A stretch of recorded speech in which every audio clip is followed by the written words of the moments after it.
Wisconsin. Valley Sports, Wisconsin, the heart of the fan.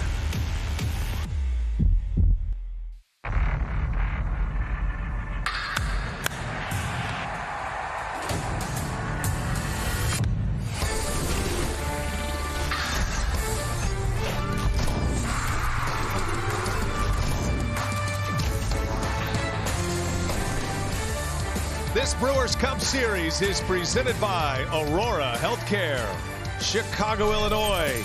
It's day 3. First day got rained out, doubleheader yesterday, and now it's day 3. It's the Brewers and the Cubs ready to go at it. It's a 4-game series. The Brewers with a doubleheader sweep yesterday, day-night doubleheader.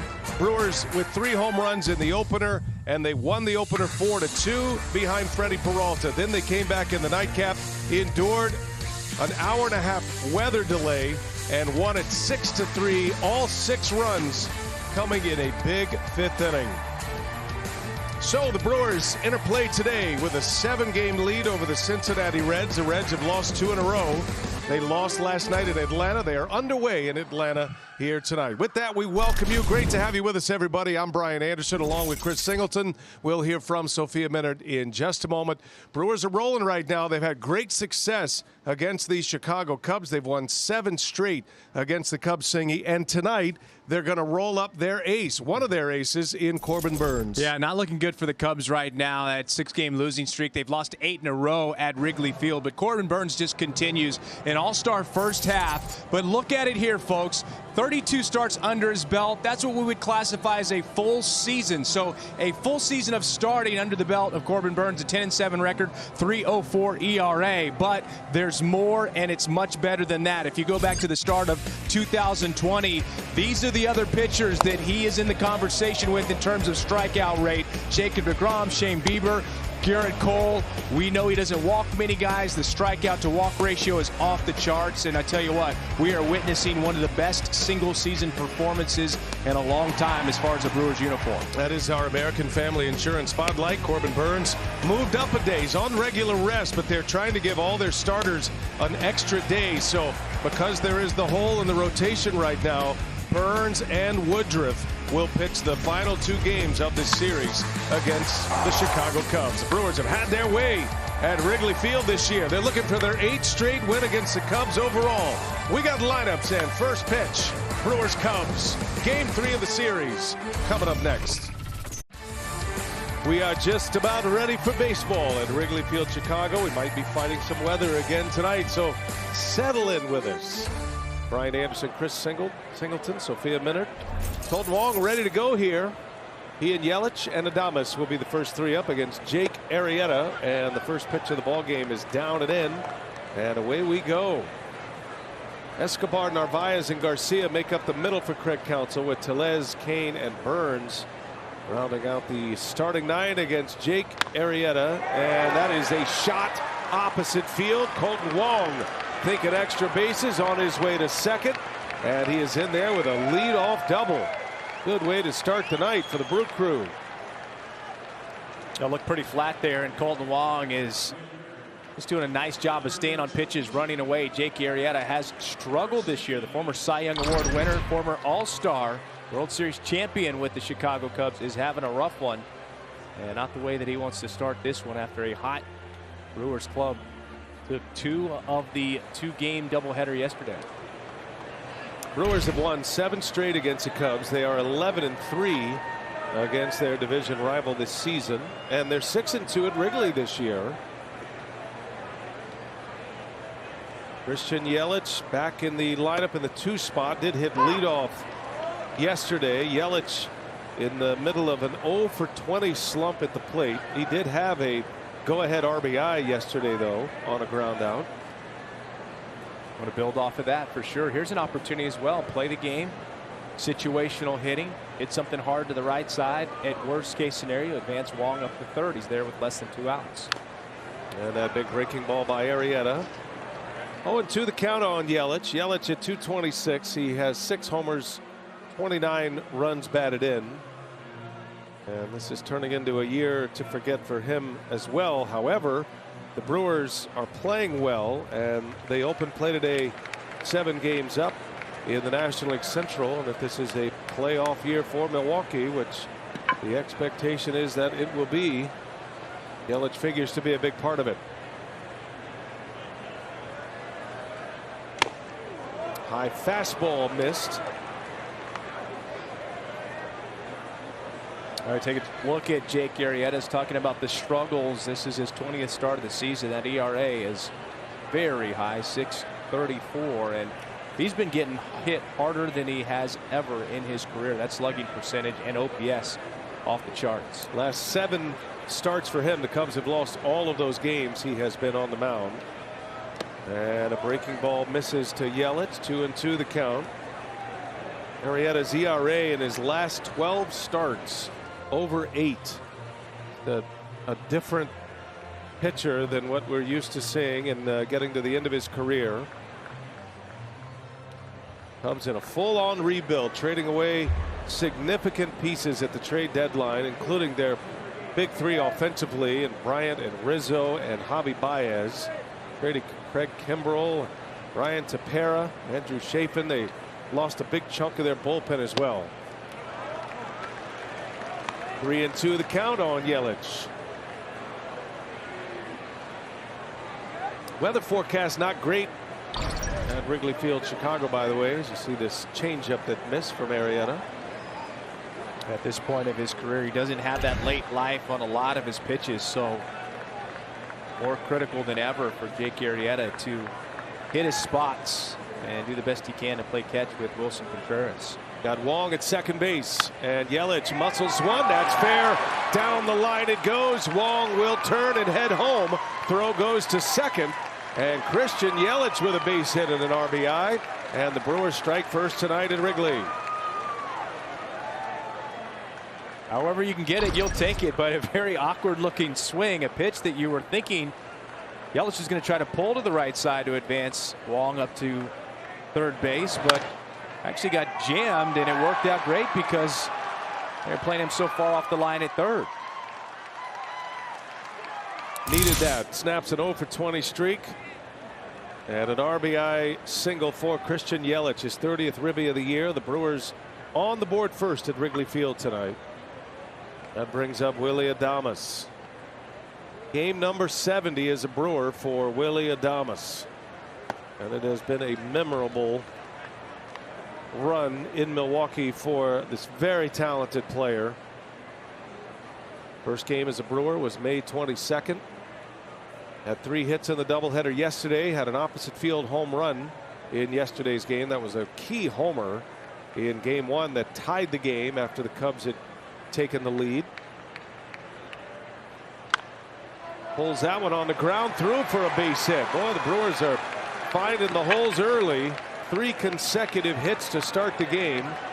Adames's hitting ways continue. The Claws are up in the first. 2 on, nobody out. Well, what they did last night, scoring those 6 runs and ball in the ballpark, just continue to find holes. Carryover from last night's ball game. This ball wasn't hit all that hard, topped it a little bit, but just a very big hole between Matt Duffy and Andrew Romine. That brings up Eduardo Escobar. Brewers thinking a big inning early. Had a 6-run inning last night. Had a 3-run inning in the opener last night. And I'll tell you, Singy, I mean, you've been in pennant races throughout your career. The Reds are playing Atlanta tonight in Atlanta. They are trailing early in that game. Everybody sees the scoreboards, especially when you're the team that's trailing. And for the Brewers to keep posting these numbers, posting wins, erasing losses quickly, it's got to be a bit demoralizing for the Cincinnati Reds players at this point. Yeah, and you know, with all of the visuals that you have in a ballpark and all the information that's there, it's just, you have to take care of your own business, because if you don't, it doesn't really matter what the other team does. And yeah, you see what is going on in front of you. Sometimes you see what's going on behind you, but as long as you take care of your own business, if you're in first place, it's great. You keep that margin. If you're in second place or trailing, take care of your own business. Maybe you're able to pick up half a game or a game.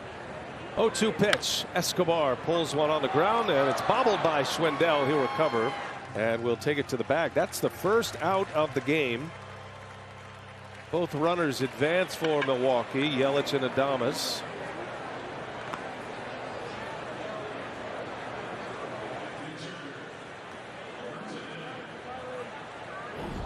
Take a look at the Cubs defense in the outfield from left to right. It's Happ, Ortega, and Dykman. On the infield, Duffy, Romine, David Bodie, and Frank Schwindel made that play. Jake Arrieta and Wilson Contreras make up the Cubs battery tonight. Second and third, one away, infield end for the Cubs. And Omar Narvaez at the plate. Arrieta's last start against the Brewers did not last long. He did not get through the second inning. Gave up 6 runs, 3 earned in an inning and 2/3. Second shortest start of his career for Jake Arrieta. Brewers would win that game 15-7. Arrieta actually got a no decision in that game. How about being staked to a 7-0 lead for Jake Arrieta? That's holding. Got to be one of the tougher ones to swallow for him to not come away with the win. It was 7-5 when he left the game. That's a bullet through for a base hit. Yelich is in to score, and it's mishandled in right field, and right behind Yelich is Adames. So the Brewers put 3 on the board here. Omar Narvaez with a base hit, then an error by the right fielder Dykman.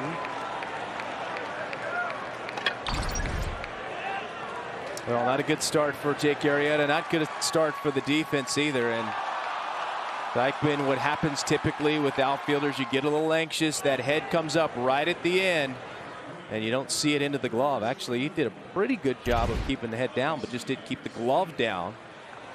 And the rookie is, I'm sure, feeling that right now as he's getting an opportunity, a golden opportunity to play every day and try to become a guy who stays in the show. So score that as a single and 1 RBI, an E9 that allows Adames to score and allows Narvaez to second. I think that's the right call. It looked like Jason Lane was going to hold Adames up at third base. Ouch. Oh, in on the hands, and Garcia hit by a pitch.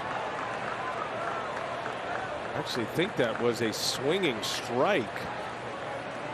Was the initial call, I believe, from the home plate umpire Dan Merzel.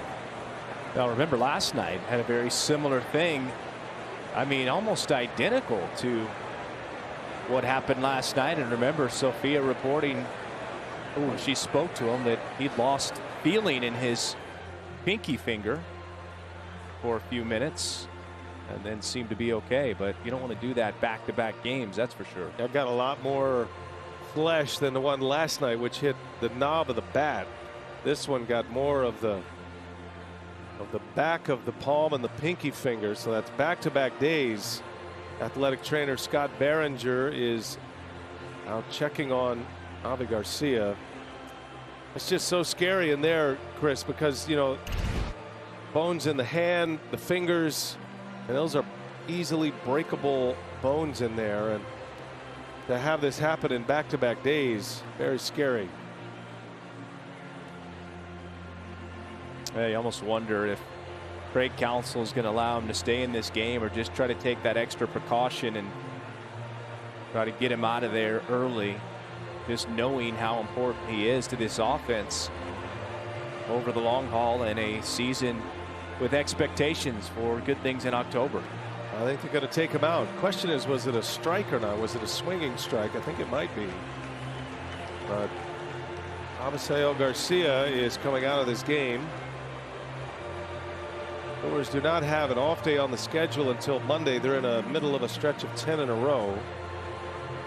So Tyrone Taylor is coming on, and he's got a bat in his hand, so that would tell you that was called a swinging strike. It's funny because he's been hit twice in the last 2 days, and both have been foul balls. This was last night. Stayed in the game after this. It caught more of the knob of the bat. but it did clip that pinky finger last night. And then this just a moment ago, almost in the same spot with a little more flesh.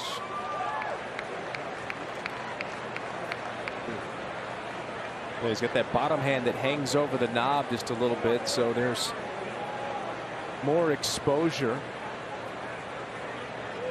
So both of those images from last night. And now he takes one today, and out he goes. So Sophia's down there. She'll give us an update when she can. Her x-rays will be in order, and hopefully there's good news there. So Tyrone Taylor will pick it up mid at bat. It's no balls and a strike.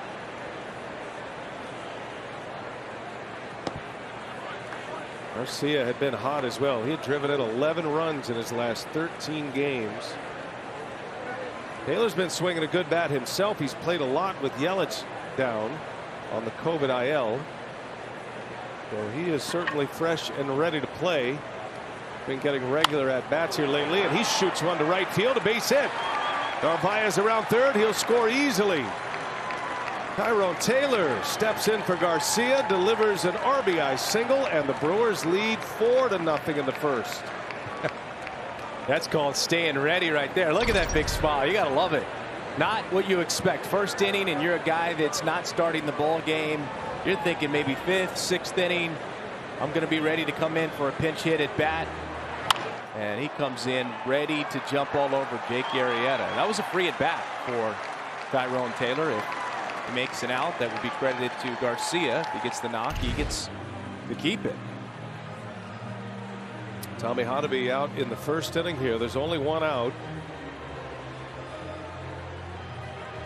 David Ross and the Cubs have lost 8 straight games in their home ballpark, the not so friendly confines of Wrigley Field. And Arrieta's woes continue. 4 runs on the board. Meanwhile, in Atlanta, the Braves have jumped out early on the Cincinnati Reds. 3-0. Atlanta has the early lead on Wade Miley and the Reds. That game's in the top of the 3rd inning.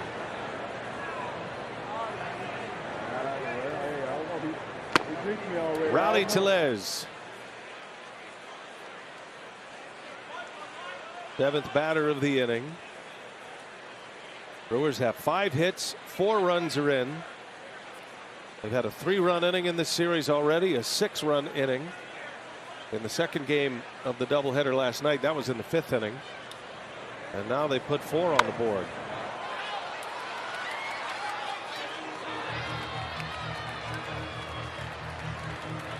And oh, by the way, Corbin Burns on the mound tonight for Milwaukee. Yeah. Cubs are no question in a hole as we take a look at that shift they've got on Rowdy Tellez. Way to beat the shift is hit it over Jiff, which he's very capable of doing.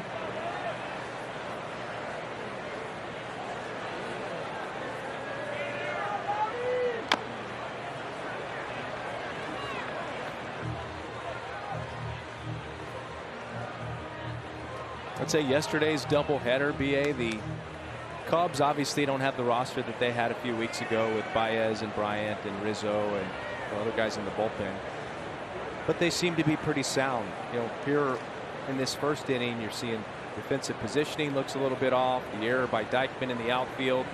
And that's where I think for fans and, you know, Cubs folks starting to say, oh, gosh, this is a reality. You know, we've got a sort of a rebuild that we're going to have to endure. Yep, they have the, as Tellez goes to the opposite field, that's a base hit. Base hit number 6.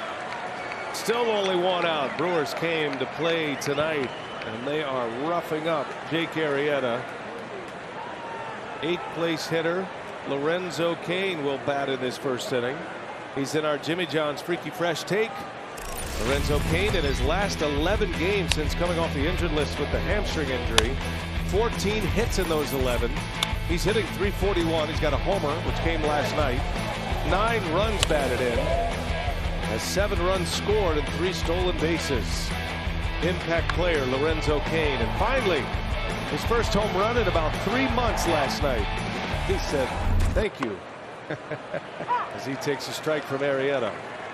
Well, remember the open mic that we heard when he was in the on-deck circle, and a fan asking him to hit a home run, and he said, "Man, I'm just trying to get a hit." I thought I was hearing Lorenzo a moment ago in that same microphone. He must position himself right in front of it. That's fair. Inside the bag at third. Taylor's going to come around to score. They are going to wave to Les. He will score, and Lorenzo Cain drives in a pair. How about this start? 6-0 Milwaukee in the first inning. And all the balls have stayed in the ballpark. You'd think there's at least one home run, maybe two mixed into this, but Brewers, who are not a team that gets a high percentage of their runs via the home run, we have seen it over the past 2 days. They are good, and they are lucky in terms of good players also finding some holes, and see if Corbin Burnes can get in on the action. Not a lot of exit velocity, but they're all finding the holes, and Corbin Burnes is going to bat before he toes the rubber here at Wrigley Field. You know what those are called, BA? What's that? They're called exit hits. I remember Dusty Baker telling us that last year. I'm not looking for exit velocity. I'm looking for exit hits. That's right. That was great. Oh, our Zoom meetings with Dusty Baker, which, you know, on the TV side, we're generously allowing the radio guys to join us, Chris Singleton and Dan Shulman. Those were a lot of fun. I look forward to those every day, talking with Dusty. Oh, they're great. He had all these lines, all these little sayings and phrases. And beautiful thing. That was my favorite. Not looking for exit velocity. I'm looking for exit hits. 1-2 to Burnes. What was so funny was the context, because the Astros were hitting the cover off the ball. That's right. But it was going like right at guys, and it, you know, was to a point of real frustration. And so I can't remember who it was, but they said, "Hey, Dusty, you know, the exit velocity has been really good. Your guys are hitting the ball. I'm looking for some exit hits." With a toothpick in his mouth. Burnes puts one in play. And this will be out number 2. Cain goes to third. And a mock cheer goes up from Cubs fans. Second out of the inning.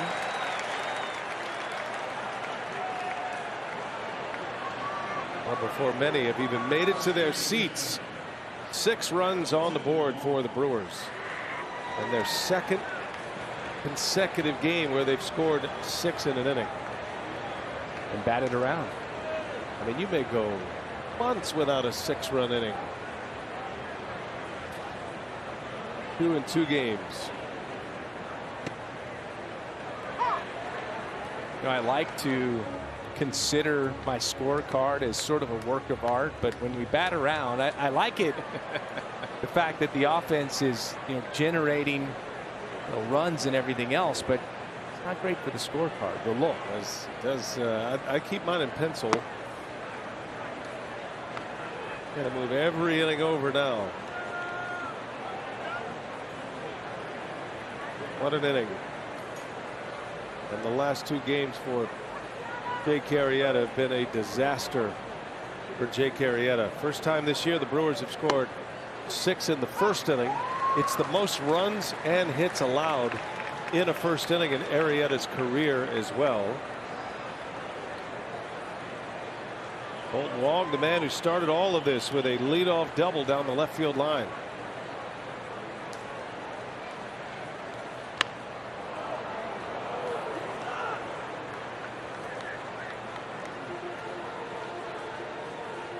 Well, I think what becomes tough for Jake Arrieta at this point, especially with the Cubs kind of having tryouts and rebuilding and everything else, is, you know, the way that he's been pitching. I'm sure the organization at some point considers, you know, a DFA and saying, "Hey, listen, maybe we need to open this spot up for a younger arm that we need to get a look at over a couple of months to be able to make a decision for next year."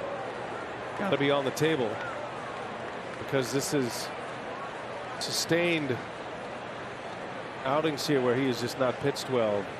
for the Cubs. And if you're in evaluation mode, and there is value to having guys like Jake Arrieta be a part of a rotation, he's been a Cy Young Award winner. He's been to the top of the mountain for the Cubs. That ball's hit sharply. That's going to get down. It's another hit, and another run is in. Kane will score. 7-0 Brewers. Wong into second base.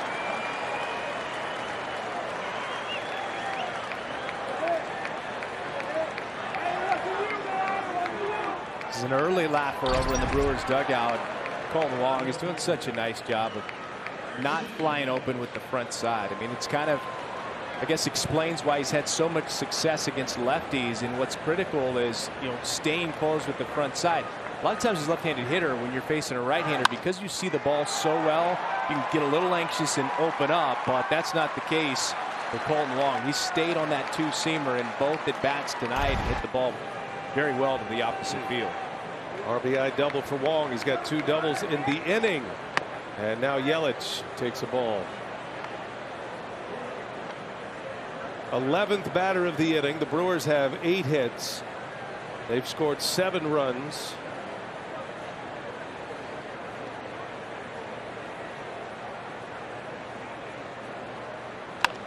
And Yelich beats one into the ground to second base, and that will retire the side. What an inning. The worst of Arrieta's career. One of the best innings you could possibly put together if you're the front-running Milwaukee Brewers. A 7 spot. Corbin Burnes on the mound for the first time. We head to the bottom of the first at Wrigley Field.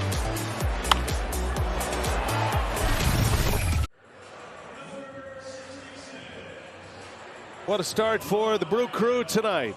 Javi Garcia was hit by a pitch. He's out. Tyrone Taylor had an RBI single, and he will remain in the game in right field for Garcia. That's the one big question mark about that top of the first. Otherwise, the Brewers with 7 runs on 8 hits. Ortega, Contreras, and Happ will start it. Schwindel, Duffy, and Dykman in the middle.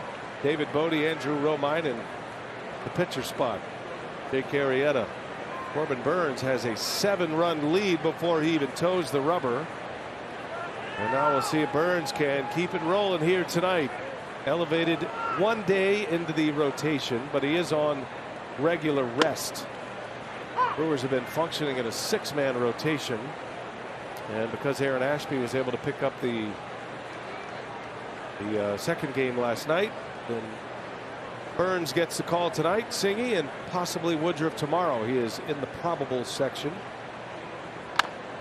Ortega bounces one over the head of Escobar and a base hit. Boy, Ortega has just been on fire. 7 hits in his last 12 at bats, and he has been one of the hottest hitters in the game since the All-Star break. And right there with that third baseman Escobar in on the grass, just perfect little chopper over the head, trying to take away a potential bunt for a base hit, and it works out for Ortega. Ortega has 33 hits since the All-Star break. That's 3rd most in Major League Baseball. And a nice little find for the Cubs. So here is Contreras now. Got hit by a pitch last night. Was upset about it. Brewers have hit Contreras 4 times.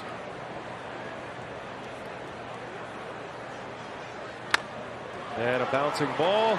Wong fires to second. Adames to first. Not in time. Contreras beats it out. Wong gave Adames a chance to turn 2, though. And the first out of the ball game for Corbin Burnes. That was very clean. Nice speed. And Adames, he was coming across the bag with some really good momentum. And for me on this play, BA, I got to give some credit to Wilson Contreras. I mean, he is one of the guys that obviously has remained after the trades. And here that first inning for Jake Arrieta, just rough. You could think that, all right, he could just kind of shut it down a little bit, but he ran hard, 90 feet. So that's a way to lead by example. 1 away, runner at first for Ian Happ.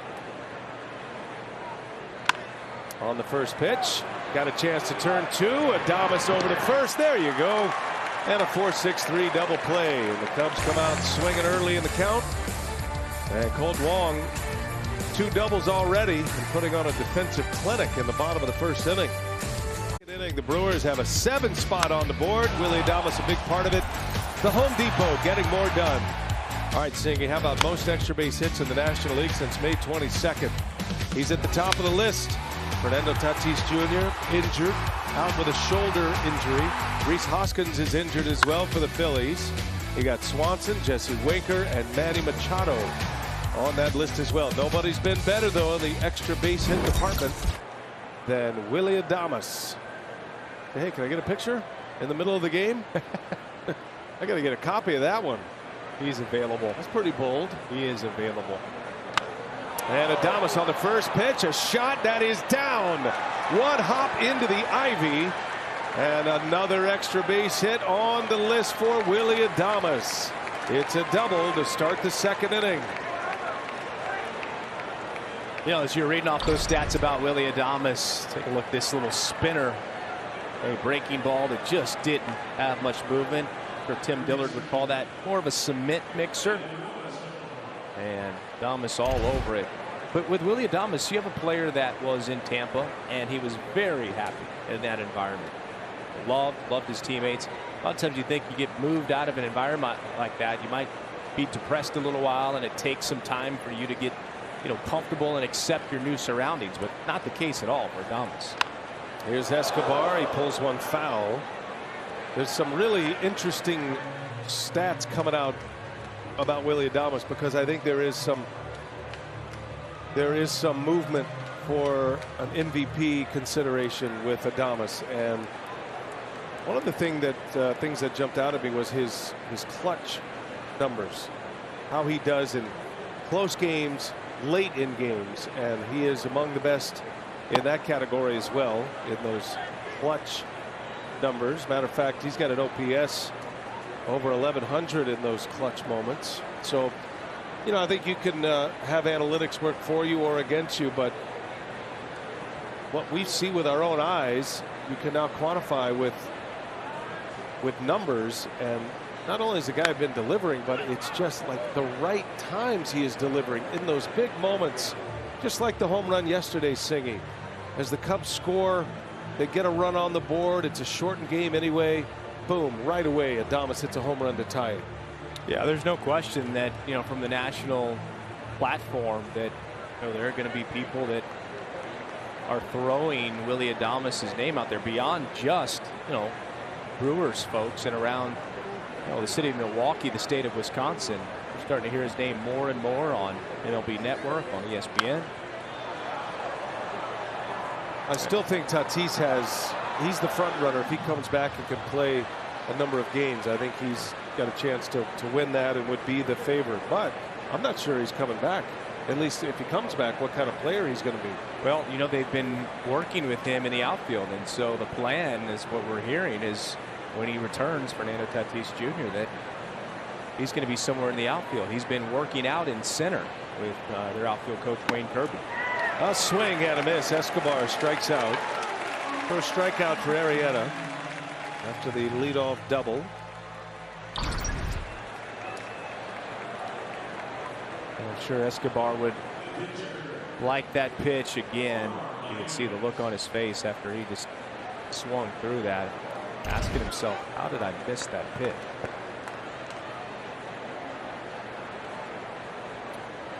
That brings up Omar Narvaez. This was the stretch that Narvaez started last inning of 4 consecutive base hits for the Brewers. The first 3 batters had hits, then an out, and then 4 in a row. And Narvaez driving in a run with a single to right field.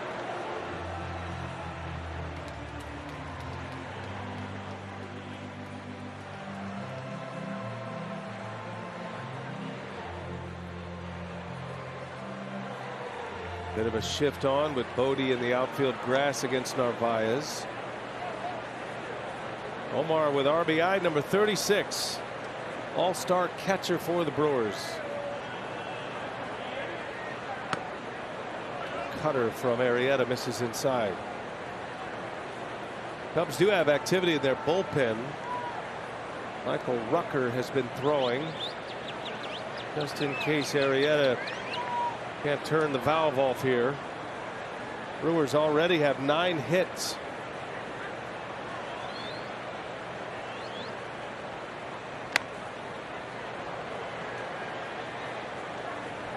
There's Rucker, put on pause for a moment after Arrieta struck out Escobar. He's ready.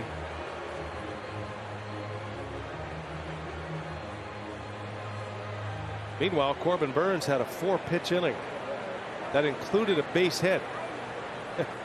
Gave up a single to Ortega.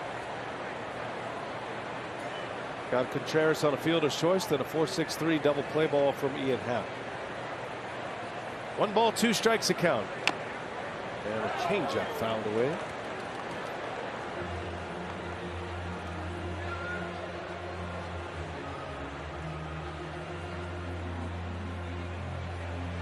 Oh, you think about Jake Arrieta, BA, and his story. Started with the Baltimore Orioles, had some struggles there, then got traded to the Cubs. Really found himself, flourished, became one of the top starters in the game for a couple of years. Won a World Series there, and then when he hit free agency, there's no question he wanted to sign a long-term deal with the Cubs, and it didn't work out. He ended up signing late with the Philadelphia Phillies, and it's been a few seasons over there. Didn't go as well as Phillies would have hoped. Now making his way back here with the Cubs and playing for the guy that he used to throw to, David Ross. A lot of familiarity there. Got paid. I remember talking to Buck Showalter when he was managing the Orioles, and you know Buck well, and he used to say, "There's this kid Arrieta. When he figures it out, his stuff is as electric as anyone." But he had a rough time finding his mechanics. He was a bit of a late bloomer. But he found it, and Chris Bosio deserves a lot of credit. Narvaez will take first base. Bosio was the pitching coach in Chicago when Arrieta arrived, and you know, one thing they did with Arrieta, they allowed him that crossfire action, and he's so athletic, and they said, look, if you're comfortable and you feel like you can repeat this, even though it does feel like that would lead to more injuries, it's a tough way to pitch. But for Arrieta, he tried to fix his mechanics to the point where he was not a successful pitcher in the big leagues. The Cubs let him go, and he became one of the most dominant forces in baseball for a few years. Over to third base, Duffy steps on the bag, throw to first, and a double play to end the inning. Tyrone Taylor on a 5-3 double play, scoreless second for Arrieta. 7-0 Brewers as we go to the home second. Back at Wrigley Field, second inning, a great start for the Brewers. They jump out to a 7-0 lead on 8 hits off of Jake Arrieta. And after the doubleheader last night, the Brewers did sweep that doubleheader. However, they lost a pair of relievers in Game 2 due to injury. The first one, John Curtis, who they had just acquired at the trade deadline. He had to leave last night's game in the 4th inning with right elbow discomfort. That later showed to be a torn UCL, unfortunately for John Curtis, so that will end his season.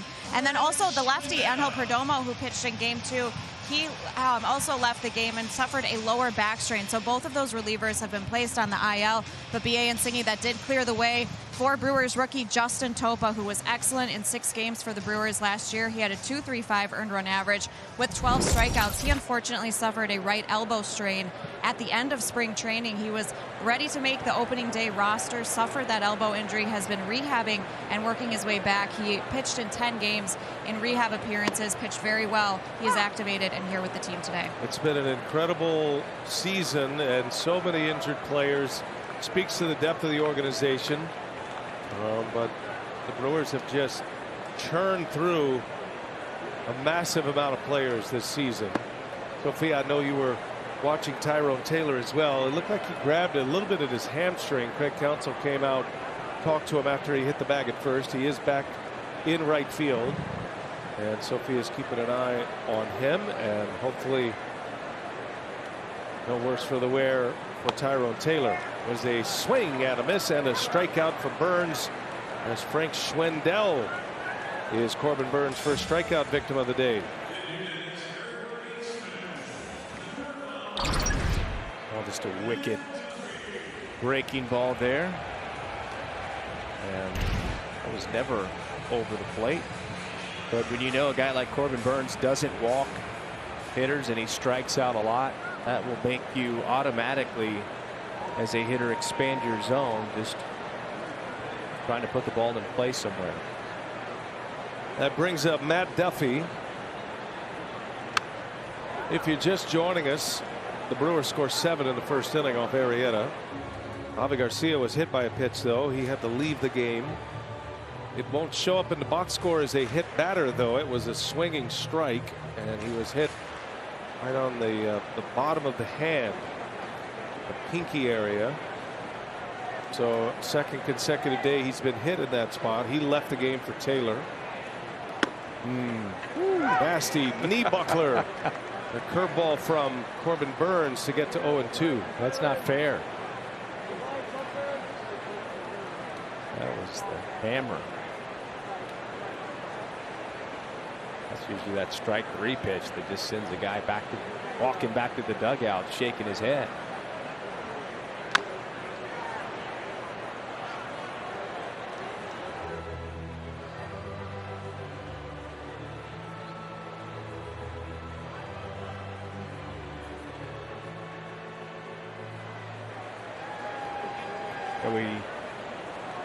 So 3 weeks ago when we were working together, BA, we had Corbin join us during the game, put the headset on. He talked about the process and just being able to learn himself more, get into a good routine, understand what it takes in between starts and preparation and all of those things. And it's cool to hear that side of things. It's, sometimes guys can have success and don't really know how, and then when they start to struggle, it is really hard, to figure things out. But it seems like Corbin Burns, as he's taking this next step in his career, he is understanding what's really getting him here and keeping him at this level. Another nasty curveball gets a strikeout. Narvaez able to secure it at first. And Matt Duffy, strikeout victim number 2. I do remember that interview. I thought it was great, and the fact that we've talked a lot about the mechanics of Corbin Burns and how he has changed his mechanics a lot. They're subtle to the eye, but for a guy who's doing it, and this is his profession, there are significant changes. Namely, the turn does not turn away from the batter at the point of his delivery now. He kind of stays straight. You can watch his lead shoulder. It stays in line, so there's hardly no turn at all there. Used to show the batter his whole number. So that's the physical part of it, and he speaks so freely about the mental part of it, which forever has been taboo. To talk about mental health and mental performance, and it goes hand in hand. It's not just in his baseball career as well, but it's in his life, and I think more and more players are speaking about that. We've already heard Rowdy Tellez be public about his addressing his mental health challenges after losing his mother, and I think it's just it's a golden era right now as far as that goes, with nutrition, discussing how the mind plays and the sports psychology of it all. I think these are a couple things that were swept under the rug for so long, and it can unlock some great performance on the field. Man, that was as nasty as it gets. A changeup for a strikeout. Strikes out the side in the second inning, and the Cubs no match for Burns in the second. Milwaukee Brewers baseball on Valley Sports Wisconsin is brought to you by Menards. Save big money at Menards on all your home improvement needs. And by your local Chevy dealer.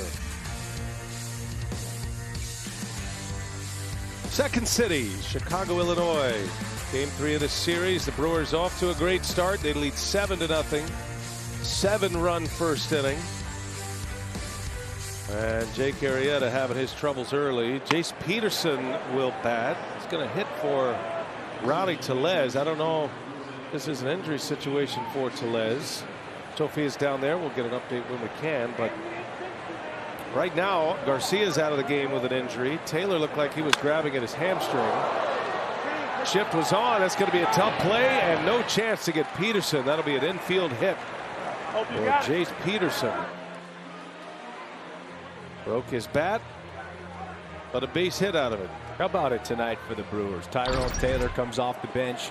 Mid at bat for Garcia, gets a knock to the opposite field. Jace Peterson pinch hitting for Rowdy Tellez. Broken bat single up the middle. It's contagious. I know they've had a lot of the COVID-19 stuff, but the hitting is contagious right now. Well, no doubt. The Brewers have 10 hits already. We're in the 3rd inning. So that brings up Lorenzo Cain. Sophia Menard is at Wrigley and near the Brewers dugout. Already a lot going on before the game, and Sophia, there's a lot going on in the game too. What's the latest? We did get an update from the Brewers clubhouse for Avi Garcia. It's a left hand contusion. He had to leave the game in his first at bat, and remember, he did get hit on that left pinky in game 2 of the doubleheader last night. He was able to stay in the game, so we did get the report, left hand contusion for Avi Garcia. And as the Brewers were coming off the field in the last inning, Craig Counsell came over and had a brief conversation with Rowdy Tellez, and then we saw Jace Peterson pinch hit for him. So we'll wait and see if there's an update on Tellez. Well, you hope that's a conversation of let's try to get Peterson some work at first base or something to that nature, but we'll see. I'm still a little concerned about Tyrone Taylor, as yes, he ran up the first base line and looked a little gimpy. Cain takes a ball, didn't miss by much. Lorenzo with a 2 RBI double his last time up. And a run producing machine since he returned from the injured list. Had that 6 RBI series in Pittsburgh in his first series back.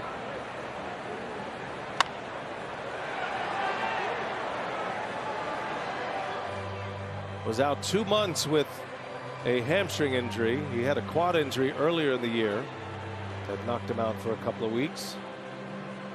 So he hasn't played a lot this year, but it's another impact player for a stretch run and a potential postseason guy that's been there before. He's been an MVP of a league championship series, the ALCS, with the Kansas City Royals the year they won the World Series.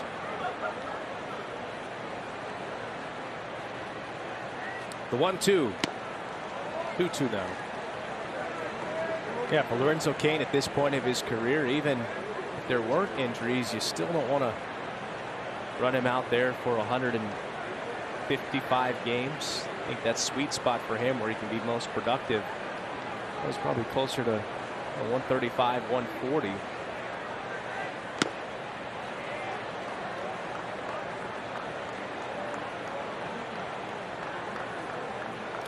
Christian Yelich with a knock in his first at bat tonight. Yeah, base hit and an RBI. Slowly starting to heat up. Got a whole bucket full of dude as Yelich. A swing and a miss. That cutter strikes out Cain. Second strikeout for Arrieta. Starts to settle in a little bit here. And 1 away in the 3rd inning. Haven't been many whiffs against Arrieta thus far.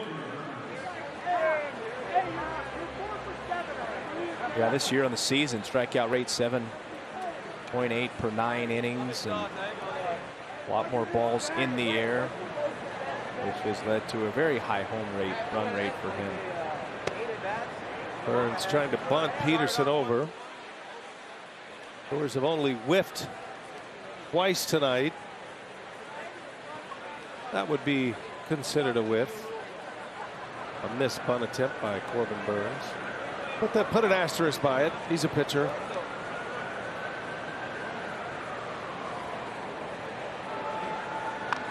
Gets that one down foul. 0-2 the count on Burns. Burns coming off a 3-up 3-down 2nd inning. He opened the game with 14 consecutive strikes. before his first ball. He struck out the side in the second inning. Kind of games you can see dominance. Lopsided affair early.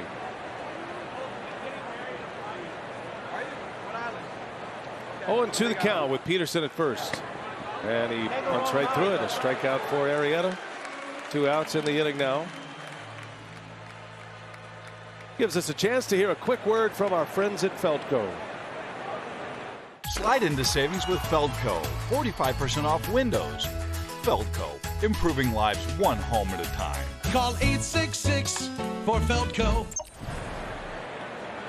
Here is Colton Wong back to the top of the Brewers order.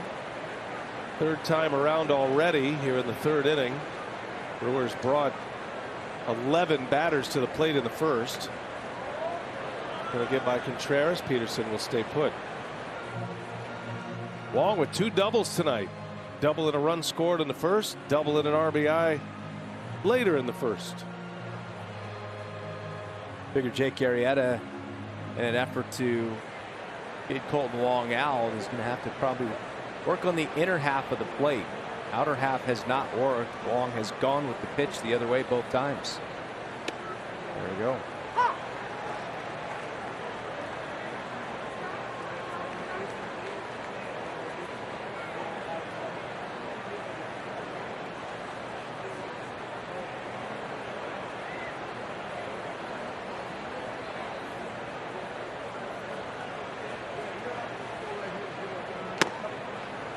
Got a lot of movement this Arrieta. He couldn't find it in the first inning. And the Brewers found some holes as well. 7 runs on 8 hits in the first. 2 outs here in the 3rd. Runner at first is Peterson. And that one dribbled on the ground. A little swinging bunt. Arrieta will make the play to end the inning. Brewers failed to score in the 3rd. We go to the bottom half of the 3rd inning. Chicago coming to bat. 7-0 Brew Crew. Advocate Aurora Health. And the Brewers' big 3, Woodruff, Peralta, and Burns. It has been a phenomenal season. A 2.30 ERA is the combined efforts of these 3. And Singy, this is one of the most formidable trios in the game of baseball. You get into a playoff scenario, they are going to be a handful. Absolutely. And when runs come at a premium in the postseason because of such great pitching, good for the Brewers to have it in the starting rotation. And when healthy, the back end, they can make games awfully short. 3 of the top 5 ERAs in the National League with those 3. Burns comes in with an ERA of 2.39. David Bodie starts it. Burns struck out the side in the second inning. Did it with 3 different pitches. And drops that big curveball in for a strike. As I mentioned, Burns did not throw a ball. First 14 pitches were all strikes. Peterson stays in to play first base for Tellez. Still awaiting the reasoning behind Tellez's exit from this game. Nasty cutter, a swing and a miss.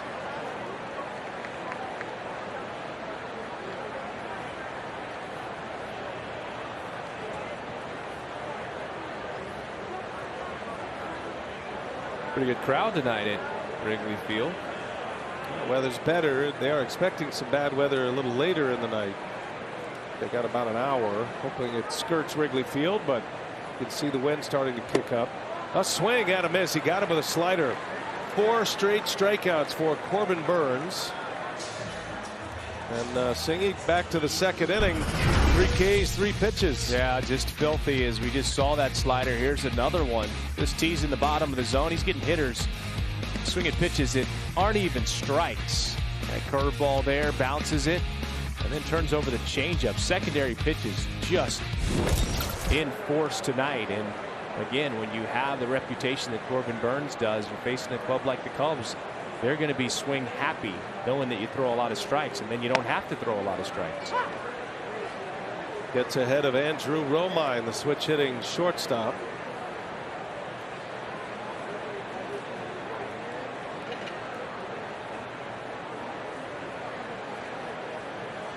No balls and a strike. One away in the third inning, and Burns deals a curve. He is dialed in right now, throwing everything for strikes. And the curveball's been a good pitch for him. He uses that pitch effectively, but it's not always there for him. Tonight, he's seeing a lot. That's a swing and a miss. Got him on a cutter. So add a fourth pitch that he has racked up a K with. He's got 5 Ks. And he's gotten Ks on 4 different offerings.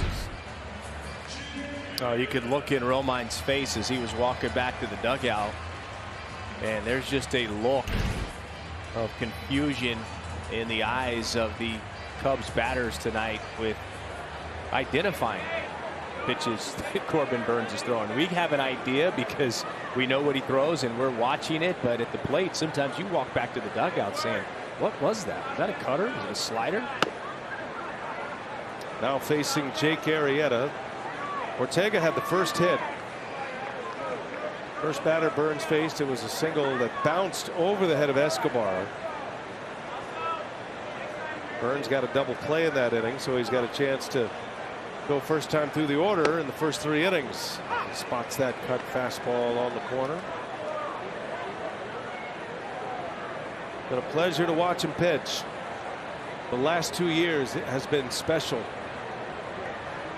Numbers that very few can rival. DeGrom numbers. Burns has been elite in every category and throwing an array of pitches that very few starting pitchers can boast.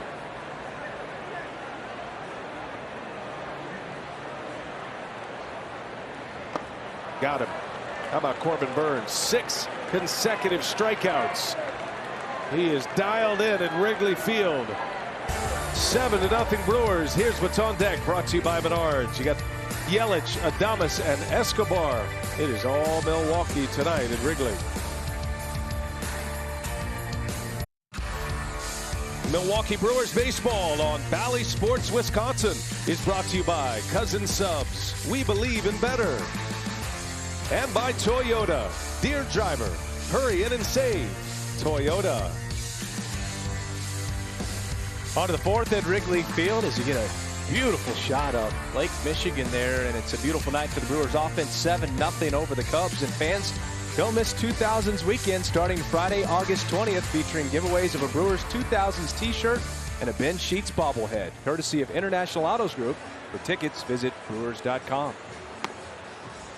Big crowd on hand at Wrigley Field. The Brewers have spoiled the party for the Cubs fans early.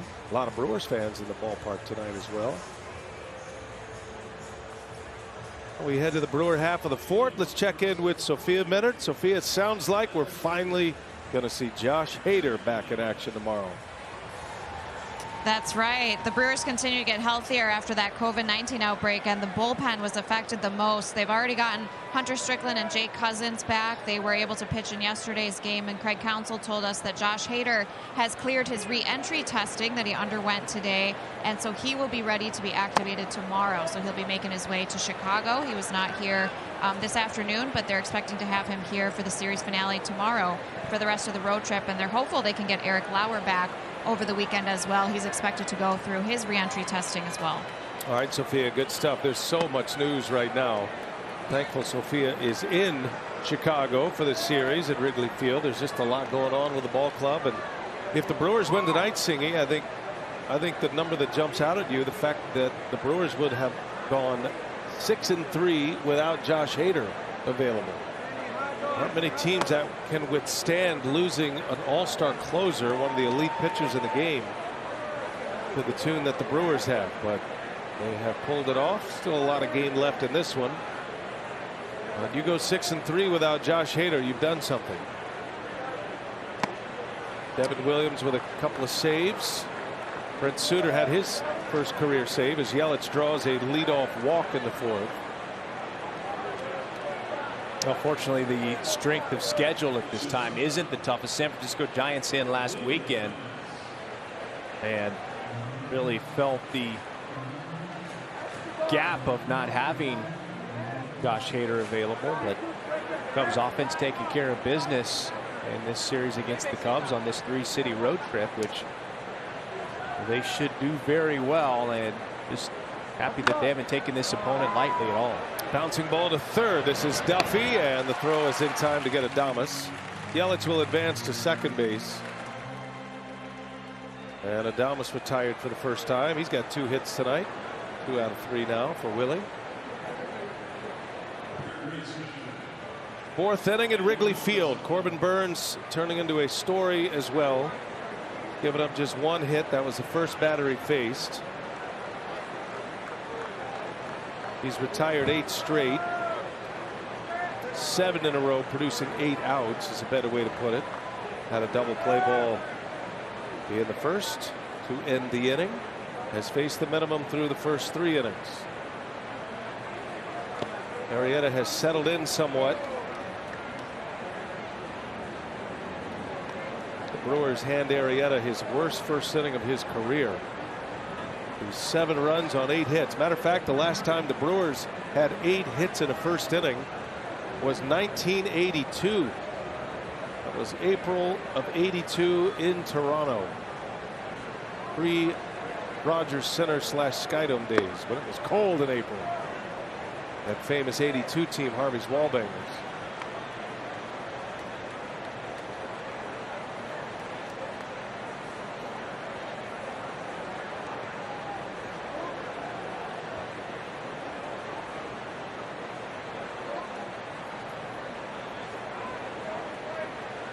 Two 2-0 the count on Escobar. Trying to get into the act here. He is 0 for 2. He is the only Brewer position player without a hit. Burnes is also 0 for 2. Well, surprise there. That 2-0 count he was taking all the way. Yesterday, 4 hits and 8 at bats. Just had a great doubleheader. One of the few players that played both games.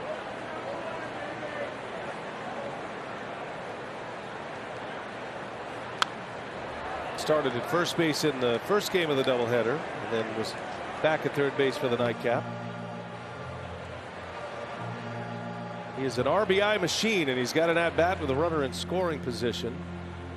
Numbers are pretty gaudy for the Brewers with runners in scoring position, as you might imagine. 6 for 10 in the doubleheader yesterday. They are 5 for 10 with runners in scoring position already tonight. 11 for 20 is not bad. First 3 games. I'm no math major, but I think that's a little better than 500. It is. You've tipped the scales. Brewers are top 6 since the All-Star break. Is that 550? Runners in scoring position. Is it 550? 11 for 20? You work it out and let me know. 2-2 pitch. And he hooks one. That is a fair ball and past the diving Schwindel. A base hit for Escobar. Yelich had to hold up on the line drive. So he advances to third. Escobar with a single. Went down and got that one. That was well below the strike zone. You see the head down on the baseball and just threw those hands. Both hands on the bat. Yelich, good base running here. All right, it's clear. I'll head to third. Well, I love that side swing replay with the super slow-mo. You can see the vibration on the bat. Hit it off the end.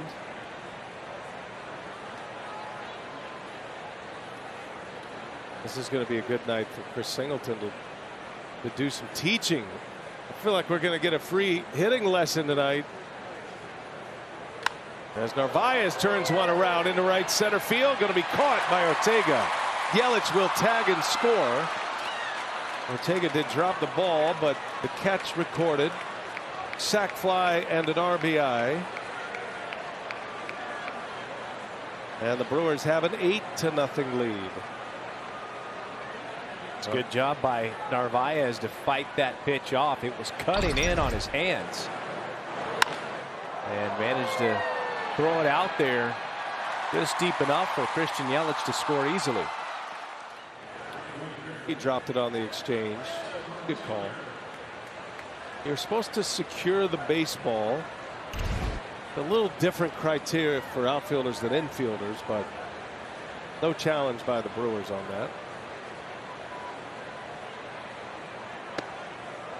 I think if you slide to the ground and make Pop the catch up. and you pop up, if you're on your feet, you still got the ball in your glove. I think you made the catch. I think there's a time constraint in there, right? Kind of like traveling, right, in the NBA. Do they still call traveling? Of course they do, Chris. Don't forget the gather. You get a gather, and then you get 2 steps. It's like always.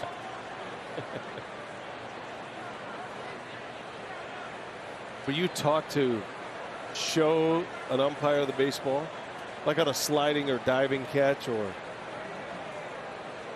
I feel like outfielders are kind of, it's beat into them that you've got to at some point prove you have the baseball secured, more so than an infielder that's trying to exchange it quick in and out of his glove, say on a double play.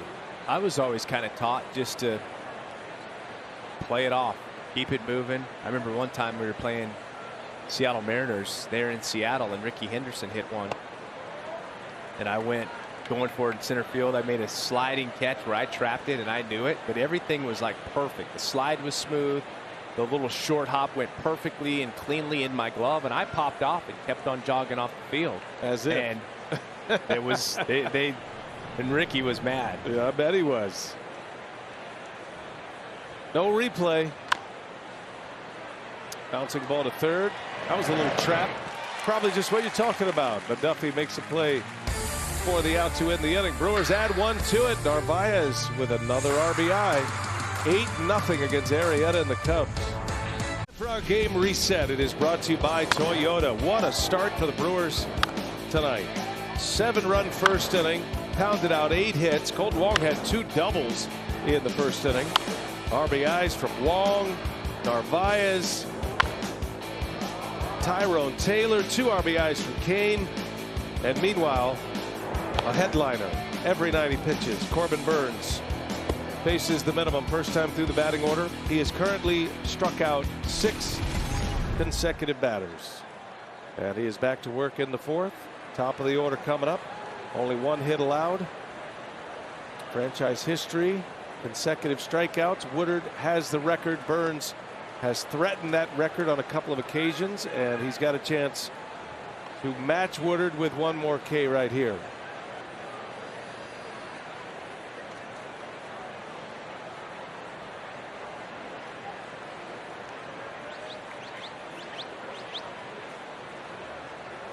No balls and a strike on Rafael Ortega, who has the only hit.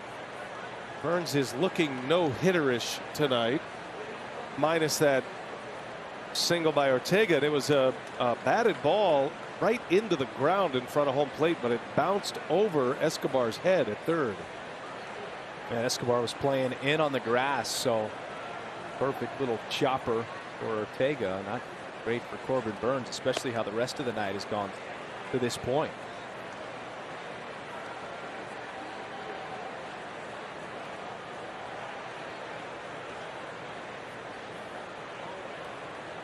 Earlier this year, Aaron Nola had 10 consecutive strikeouts against the Mets at one point. First to do it since Tom Seaver in 1970. Burnes with 6 in a row. The 1-2 pitch. 2-2 now.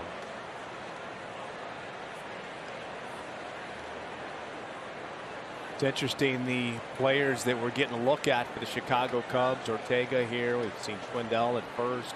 Patrick Wisdom not in the starting lineup tonight, but David Ross, skipper, said, hey, I don't care if you're 29 or 30 or you're younger, we're evaluating players right now. There it is, a strikeout number 7 for Burnes. 7 consecutive Ks, matches a franchise record, and goes up and away to get Ortega. Well, here it is. Hit it. Nice arm side run, elevated. And you could see right there, look at that front side of Ortega. It was absolutely gone. He was trying to cheat to something on the inner half. And let's see Patrick Corbin's go ahead and break the record. Won't be easy against Wilson Contreras, though. Wilson Contreras with one away. Oh, what a run here.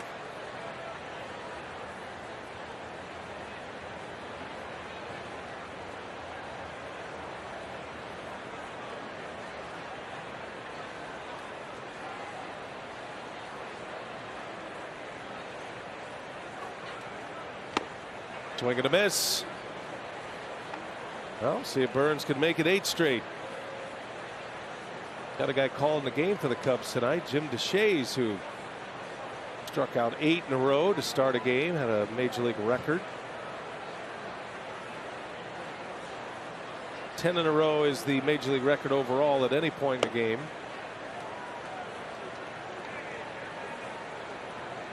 There's Jim. Nervous. The old left-hander. Looks nervous. He's never been nervous in his life. JD working with Boog Shambi and Doug Glanville tonight. 2 balls and a strike. Big curveballs in there for a strike. Boy, he's really been able to land that one. Yeah, secondary pitches have been good, working off the fastball, and hasn't had to throw them all in the strike zone, and good pitchers can tease the strike zone. That's what Corbin Burns has been able to effectively do. 2-2 pitch, and it is 8 straight strikeouts for Corbin Burns. That is a new franchise record. 8 in a row for Burns. 2 outs in the 4th inning. Just total domination here. Just reach back right there. Power versus power. And do we throw that ball out? Is anybody aware of it, you think? Throw that ball out. Let's save that. Well, Sophia's down there. Maybe she can alert them. Go get him, Sophie. I've got to get rid of that ball. We got to save that thing. Keep your eyes on it wherever it goes. Ian Happ now. He was a double play victim in the 1st inning.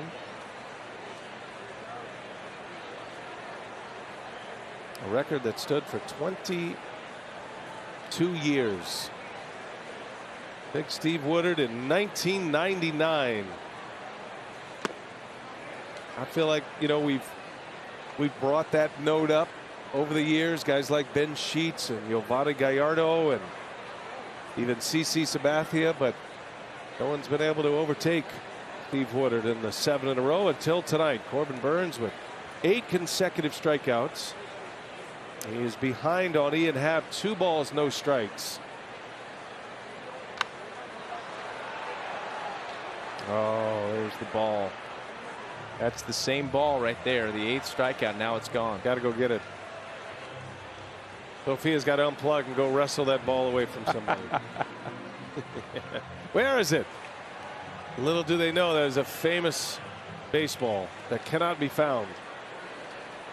That's sucked into the vortex of baseball history. Probably going to show up in the cornfield tomorrow night in Iowa. A swing and a miss. It's 2-2.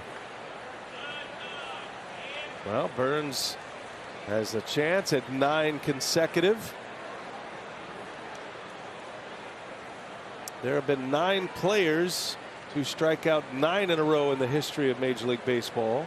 2 this year, DeGrom and Pablo Lopez of Miami. 2-2 pitch and a swing and a miss. It is 9 in a row. The strikeout string continues. How about this? The Brewers lead this game 8-0, and Corbin Burns has 9 consecutive Ks.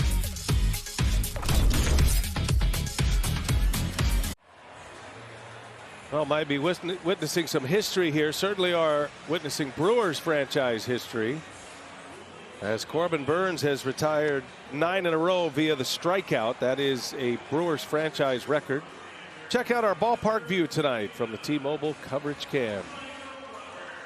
So, with the Brewers up 8-0, Chris Singleton, Corbin Burns is going to head back to the mound in the bottom of the 5th inning with a chance at a Major League record. He is 1 shy of the Major League record of 10, set by Tom Seaver initially, and then Aaron Nola matching that earlier this season.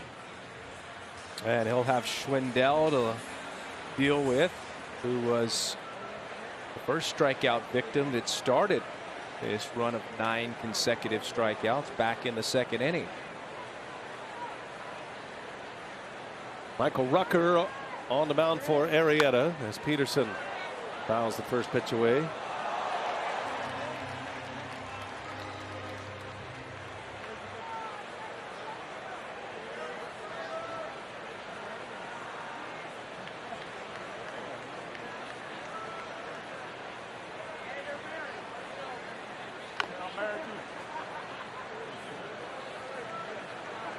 Michael Rucker, another rookie, getting an opportunity. This is his 5th appearance.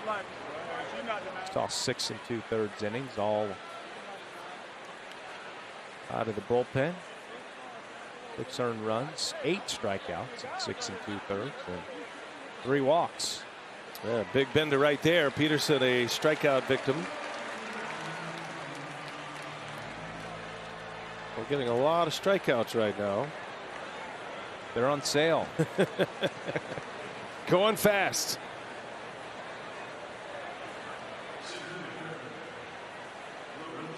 Lorenzo Cain now.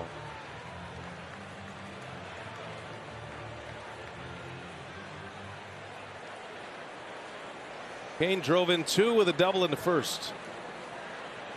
Brewers penned 8 runs on Jake Arrieta. Last time Arrieta pitched against the Brewers, he gave up 6 runs, 3 earned. Tonight gives up 8 runs, all earned on 11 hits. Got a little deeper in this one though than the last time. Would make it 2 innings in that start here at American Family Field. 0-2 the count on Cain. Michael Rucker, first out of the pen for Chicago, was warming up as early as the 2nd inning. Stay with us, folks. Corbin Burnes has a chance to tie a major league record if he could strike out the next batter he faces. That will be Frank Schwindel in the bottom of the 5th. It's another strikeout. Just giving them away right now. 2 up, 2 down for Rucker on 2 Ks.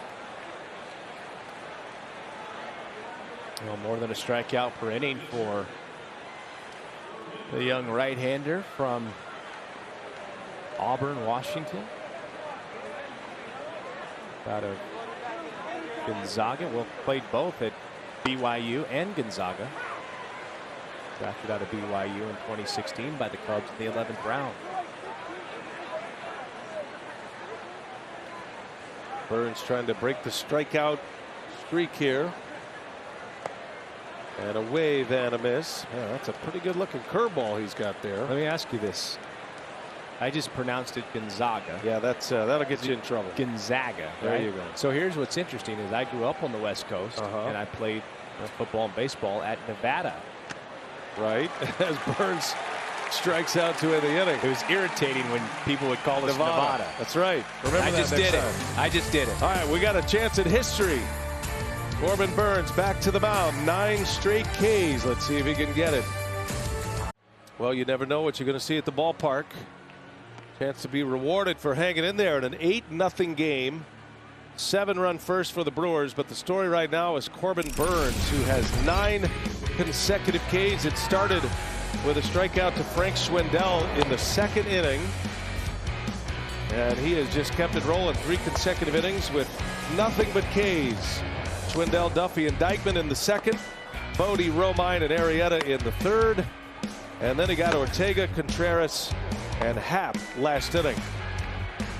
He is a strikeout away from a major league record. It was Aaron Nola, June 25th. He struck out 10. That matched Tom Seaver's record, which was set in 1970. Noteworthy about that effort by Seaver is he struck out the last 10 he faced in that game. Pablo Lopez had a 9 consecutive strikeout performance against the Braves earlier this month. So here we are, Singy. Corbin Burnes, a chance to put his name in the record books. And facing the guy who started this run, first baseman for the Cubs, Mr. Schwindel.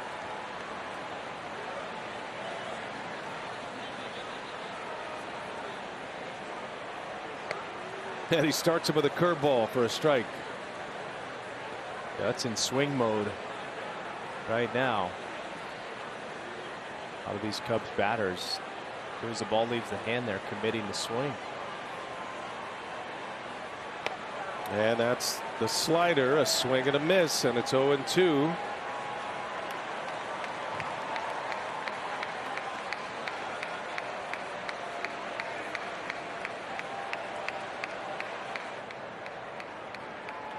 Strike away, got a chance at 10 in a row.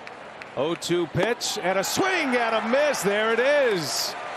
Corbin Burnes ties a major league record for consecutive strikeouts. 10 in a row. Save that baseball. One more. Schauger will do it. One more. A good tight little slider. And that location. Schwindel's just not been able to reach anything. Not even a foul tip in that at bat. This is something here. In the era of strikeouts, even Burnes laughing at himself. Can't believe that he is in this position. 10 in a row now. Here is Matt Duffy. Swings at the first pitch and a base hit. So that'll stop the streak. But Corbin Burnes has put his name in the record books. Only Tom Seaver and Aaron Nola have 10 consecutive strikeouts in a single game. And now Corbin Burnes joins this list.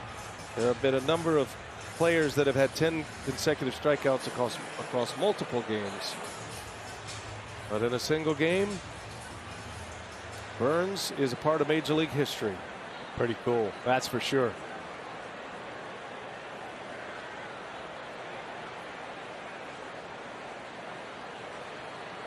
So it's a single. It's the first hit since the first inning, by the way.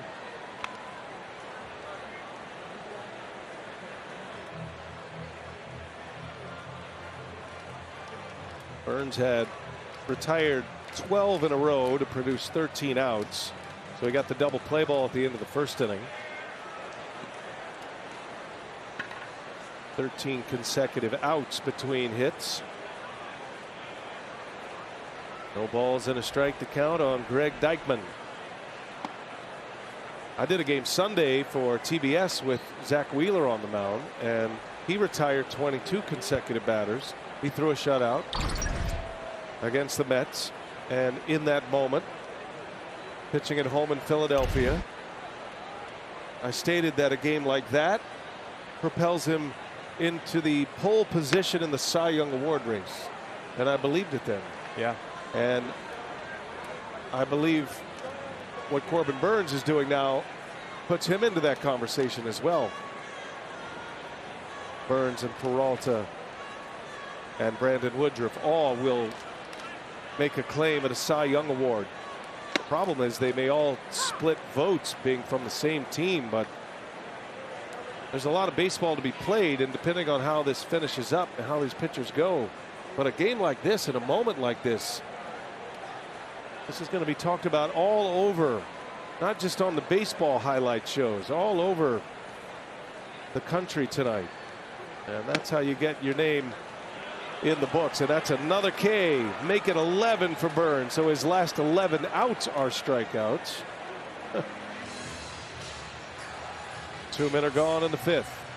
Yeah, you talk about some of those names in the National League, and Walker Buehler, Dodgers starter with the lowest ERA at 2.13, and then the Brewers string of Woodruff, Peralta, Burnes occupy the 2, 3, 4 spots, and then Kevin Gausman, who's having a great year out there with the first place San Francisco Giants.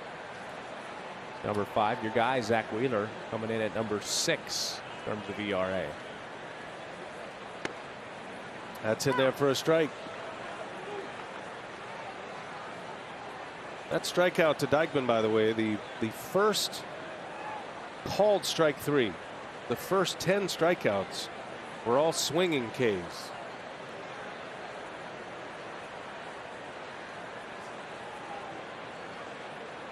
Two men are out, 5th inning.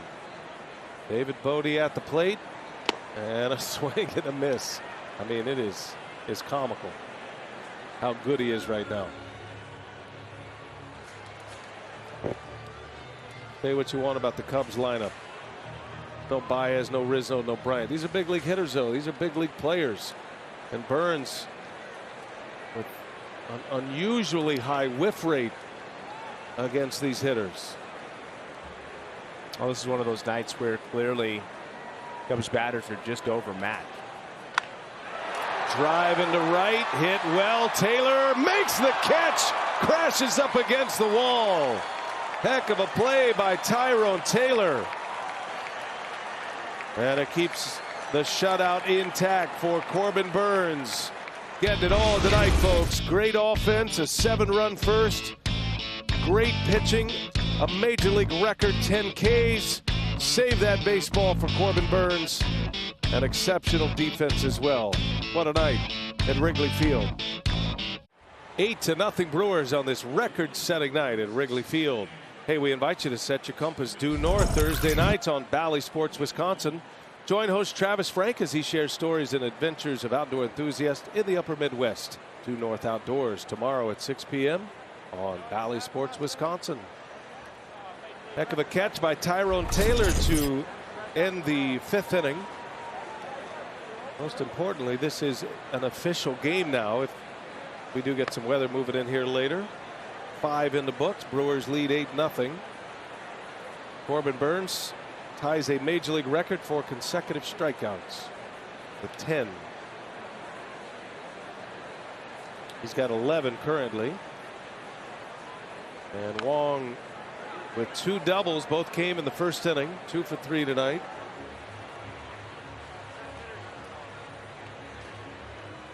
How about Rucker on the other side, just coming in and striking everybody out, too. In relief of Arrieta in the 5th inning, struck out the side. Fielders are optional right now.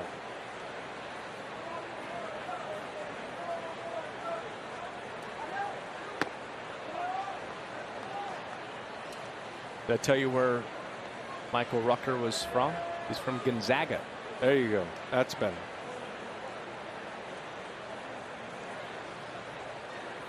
And it's Boise. Gonzaga's in Spokane, but just since we're over there in that part of the country, when you start talking about Nevada, Boise, Gonzaga, you get the idea. Yeah, not Gonzaga, not Boise, and not Nevada.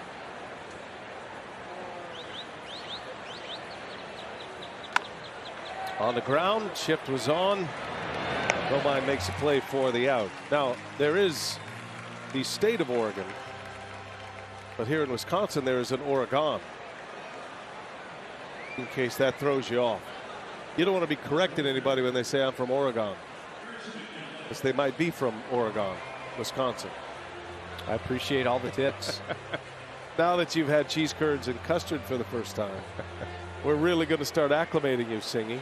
Can't wait for the tavern read. I do appreciate how you have fully embraced everything Wisconsin since you've been with us this year.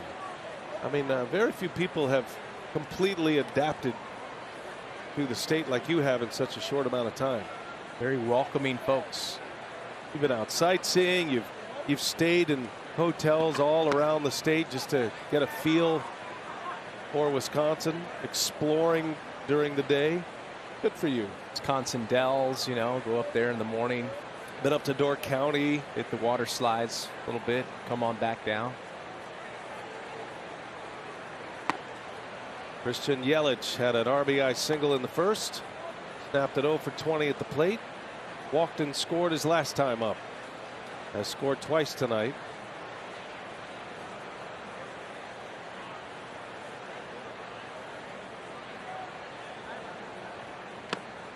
That one's in there for a strike.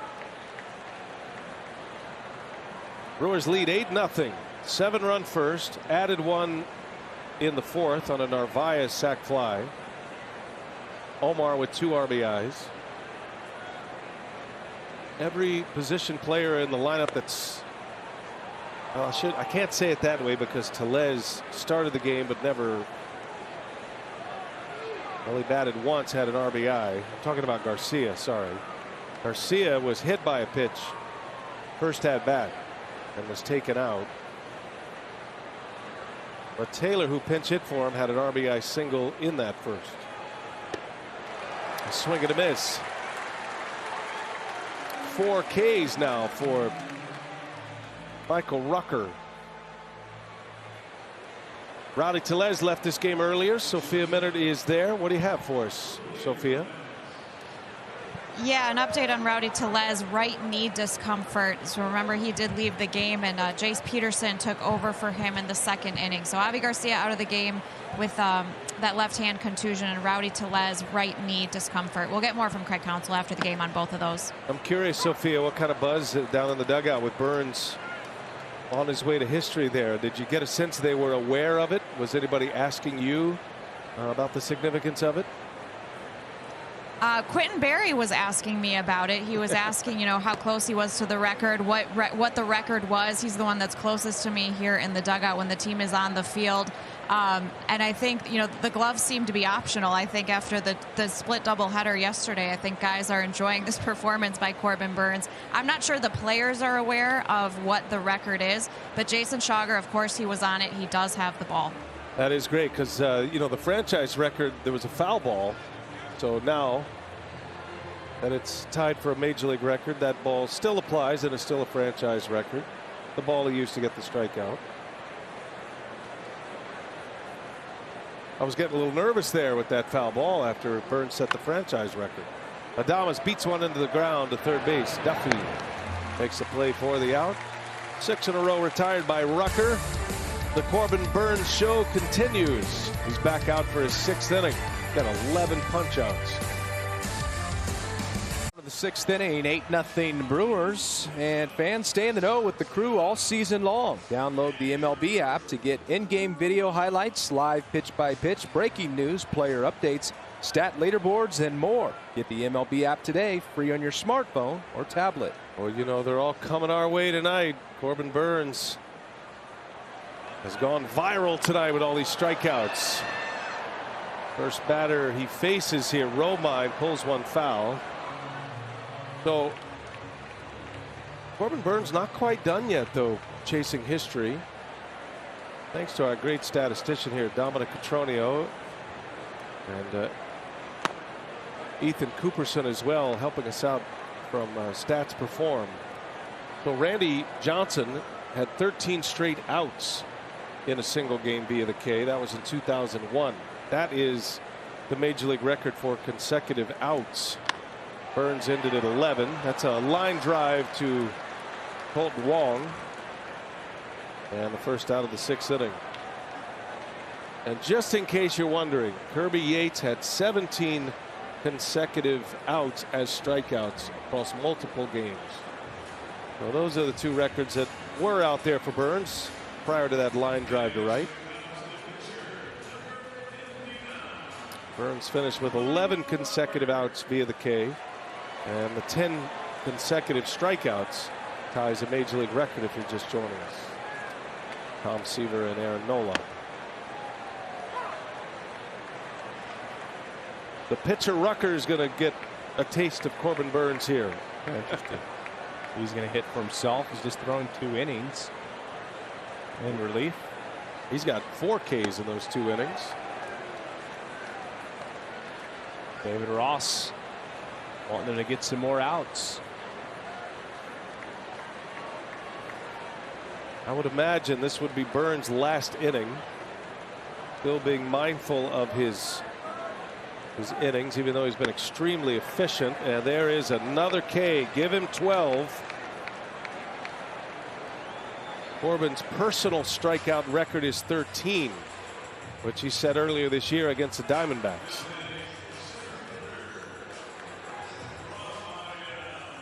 That was back on June 6th. He struck out 13 Diamondbacks. Went 7 innings in that game. Did not walk a batter in that game either. And Burns has not walked a batter tonight.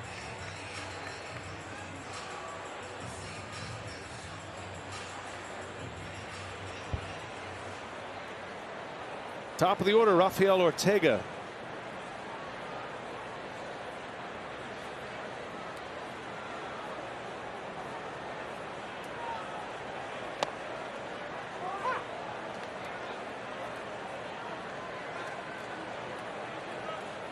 Pepper in the zone, getting ahead. Strike one with sinker. There's been total domination. Look how efficient he's been. First pitch strikes are huge.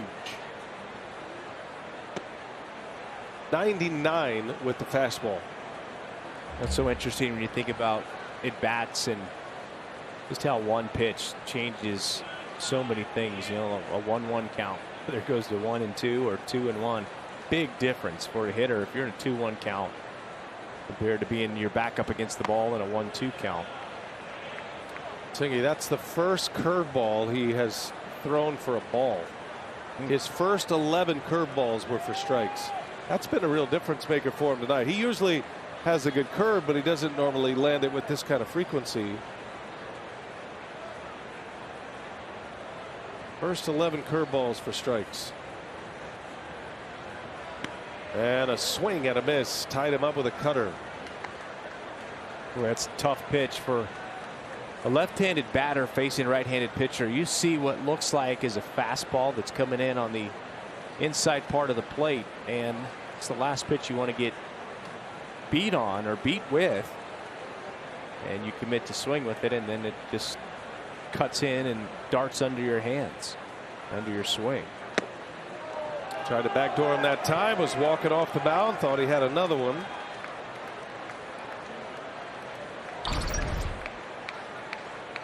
Close, but a good call from Dan Merzel, home plate umpire. Good plate discipline by Ortega as well. Seen a lot of Cubs batters swinging at pitches out of the strike zone tonight against Corbin Burns. 3-2 pitch, chops it foul, does Ortega. This guy's been one of the hottest hitters in the league since the All-Star break. Bounced around, had a journeyman career in the big leagues, but he's got 33 hits since the All-Star break, third most in the big leagues. I saw him hit a huge grand slam for the Atlanta Braves a few years ago.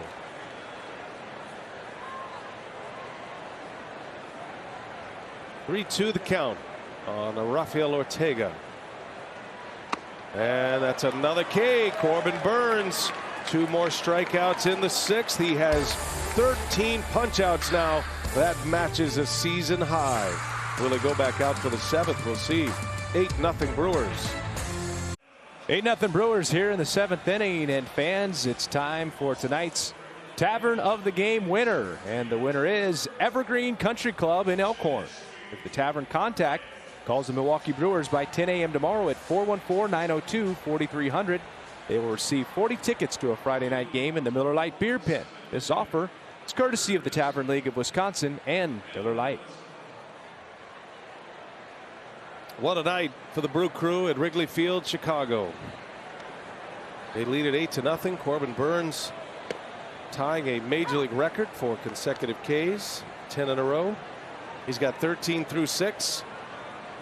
Brewers scored 7 runs in the first on 8 hits. Escobar singled his last time up. Cubs have made some changes here. Fargas will take over in center field. Chirinos will catch. Gets Contreras an early exit.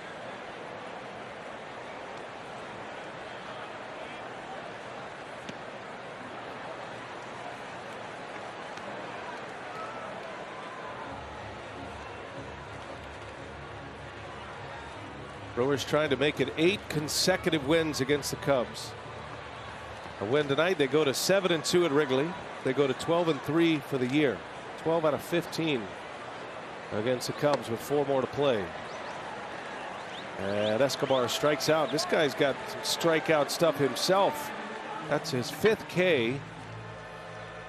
Has 7 outs recorded, 5 of those via the strikeout.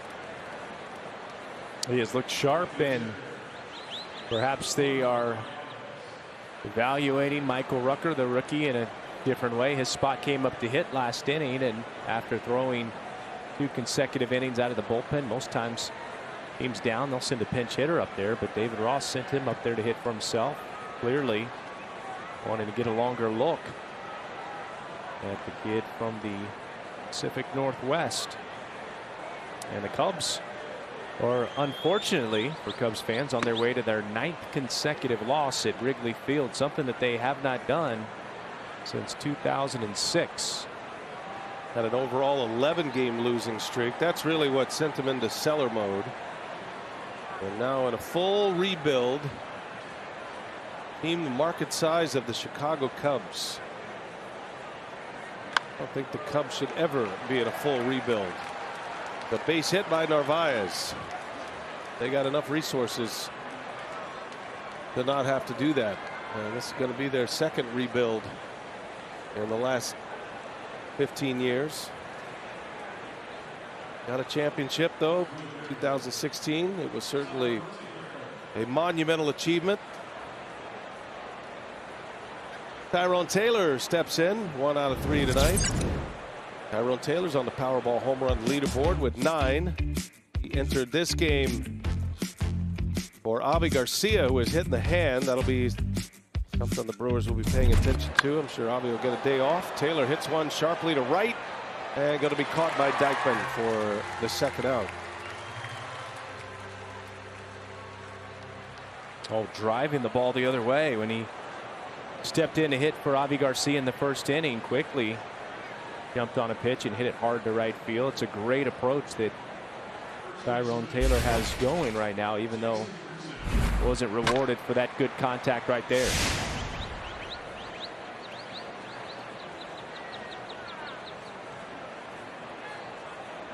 Jace Peterson now batting for the 3rd time. Rowdy Tellez left with some soreness in the knee, Sophia reported. A little easier night for Craig Counsell to get some guys out of there with 7-run, 8-run lead. Corbin Burnes on the mound. Big game tomorrow as well. Well, nobody warming in the Brewers bullpen. Burnes is headed back out for the 7th. He has a chance at another franchise record. Most strikeouts in a game without a walk. That was set by Giovanni Gallardo. 14 Ks with no walks. Currently Burnes with 13 strikeouts with no walks. A swing and a miss. Peterson 1-2 the count.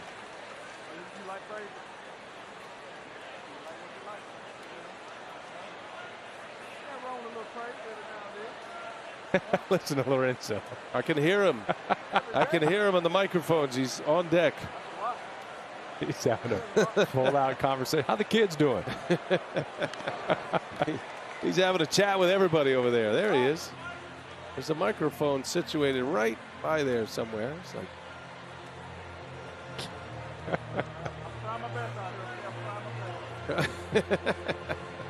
last night, somebody in the stands asked him to hit a home run. He goes, "I'm just trying to get hits."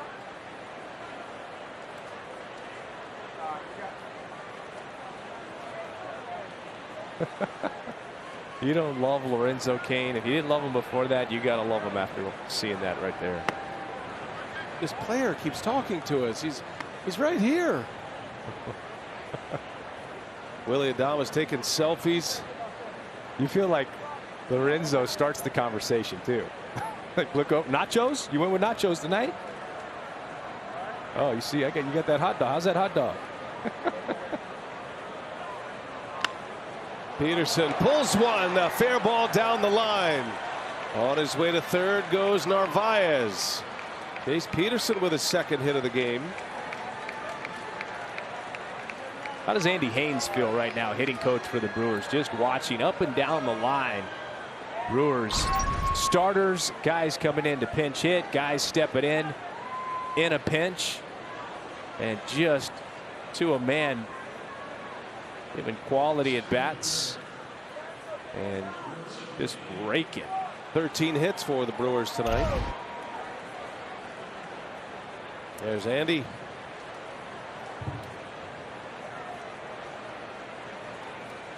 Lorenzo Cain now.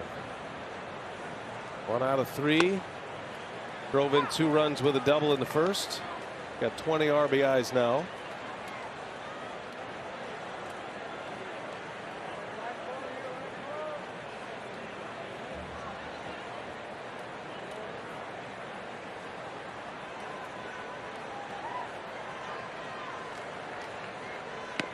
Remember how this night started, or as we were on the air yesterday at a doubleheader that included an hour-and-a-half rain delay.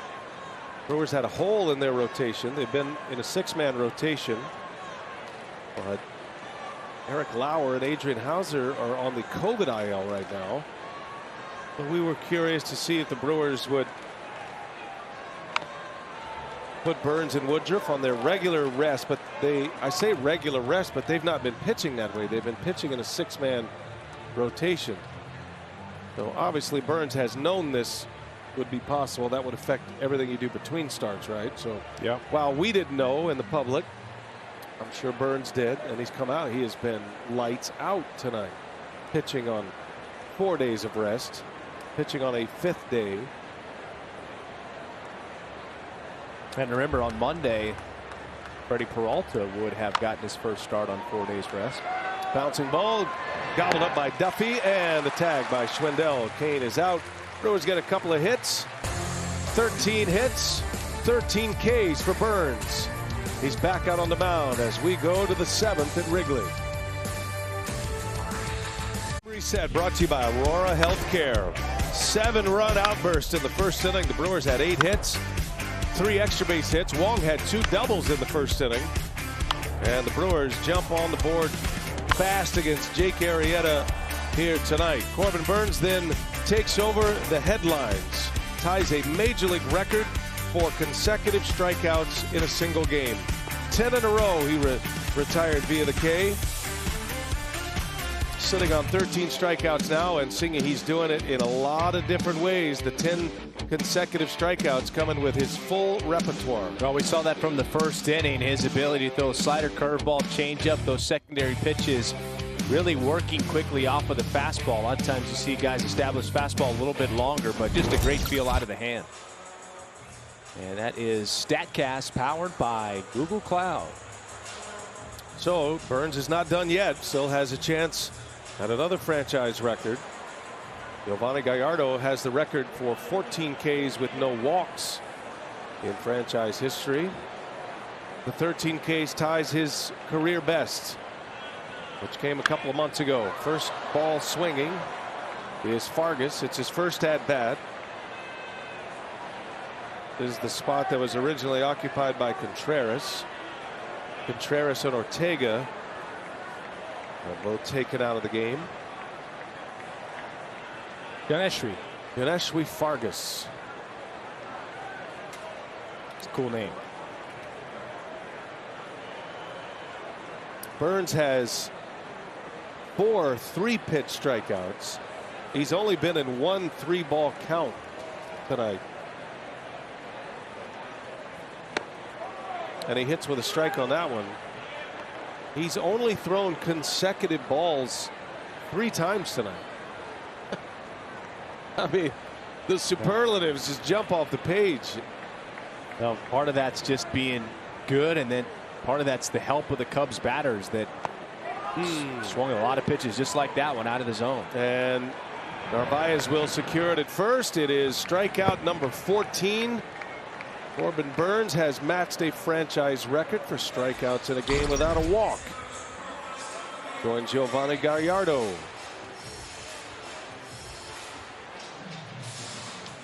And a new career best for him.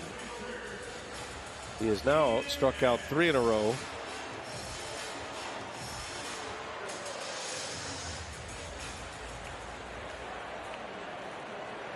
That brings up Ian Happ now.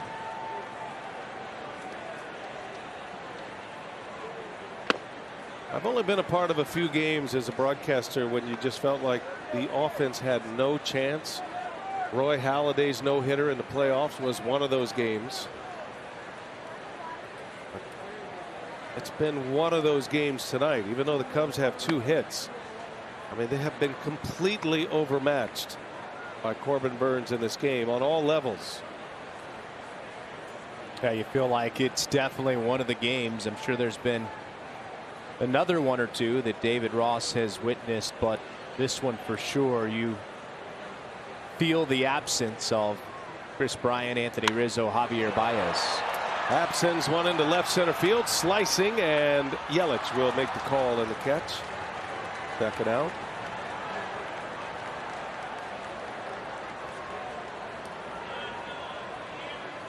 Oh, communication out there. One Gold Glover to another.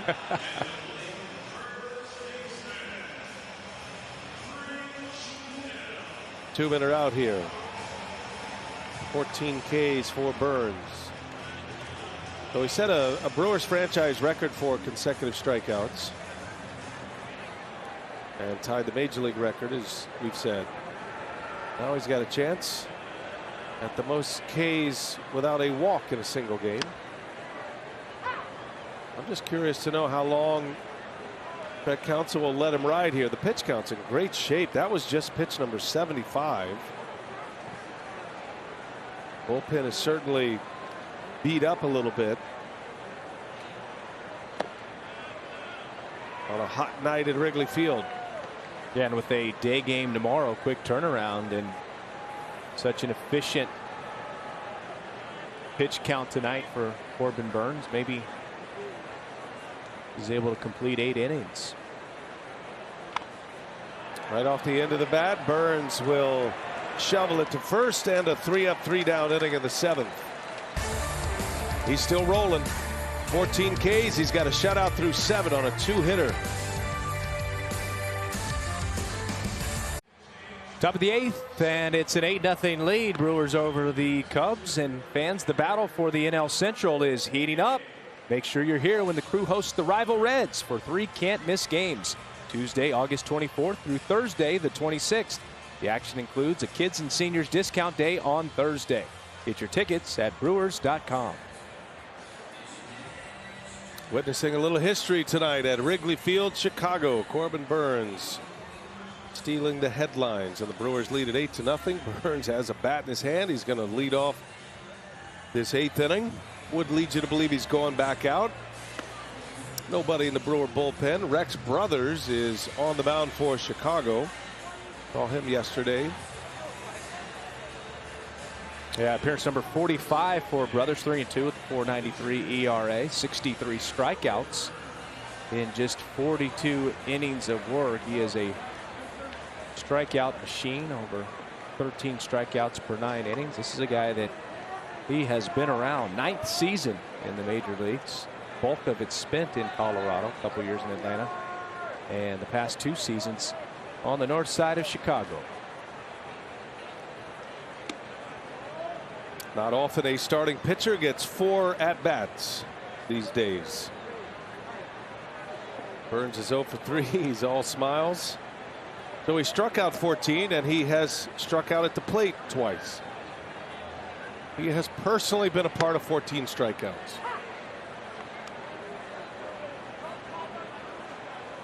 What a gem.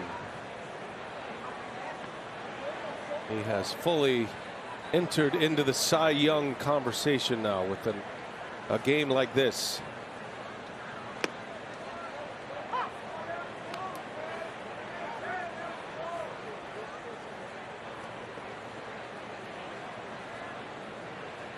They got a tight one going on in Atlanta. 5-5 game, 9th inning. Reds with a furious comeback in Atlanta. They were down 5-2 going into the 8th inning.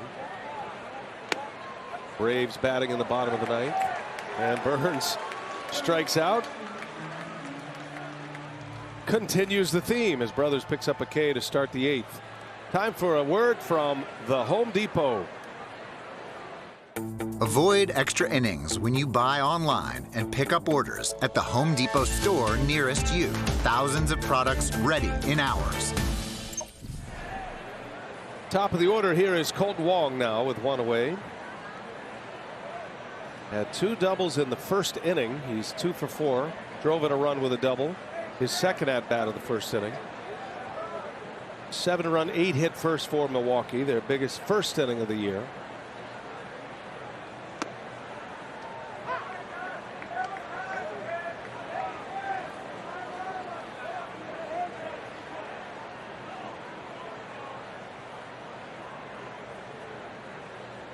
Bolton did his damage early. First 2 at bats, both coming in the first inning. Pair of doubles and a run batted in. Once again rocking the high yellow with the fluorescent yellow spikes and the gold shin guard. You know where Colton Wong is on the field at all times.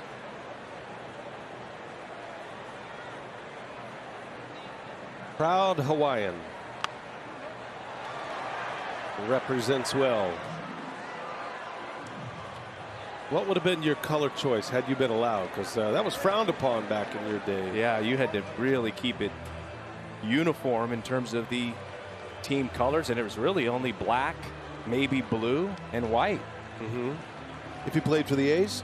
Yeah, I played for the A's. Those wear white the ones white. kind of shook it up a little bit. I wore the white out there. If you were a Giants player, Orioles player, you could have the swoosh or whatever brand in the orange. But I'd say, you know, something kind of that pops a little bit. Fast guys want shoes that pop. Wong bounces out.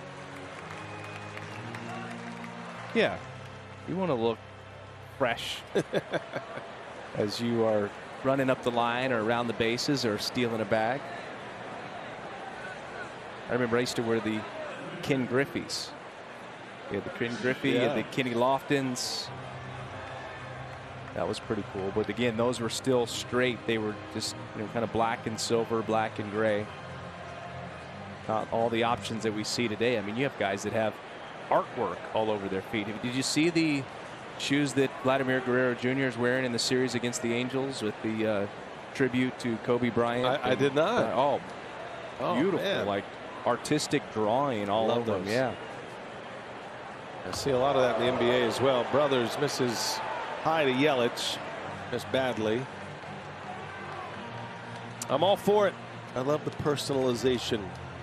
Let those guys wear what they want. On the shoes, the batting gloves, sometimes the bats.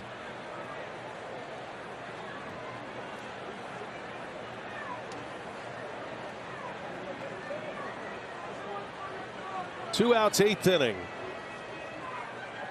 Brewers pen quiet. Burns headed back out for the bottom of the 8th. And the 1-0 to Yelich is in there for a strike.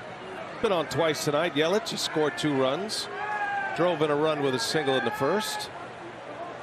1 out of 3.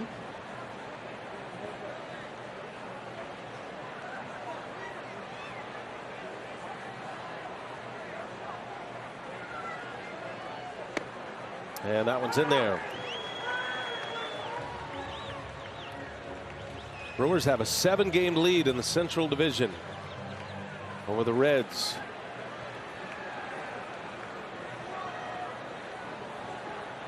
Braves still batting bottom of the 9th in Atlanta with a chance to walk them off tonight.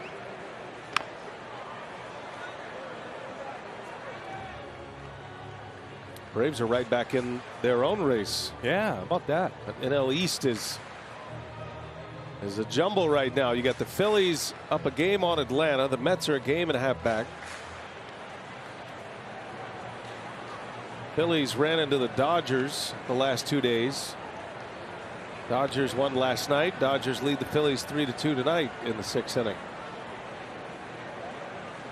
And the Mets beat the Nationals earlier today as Yelich will jam shot pop up. That will end the inning as Bodie puts it away.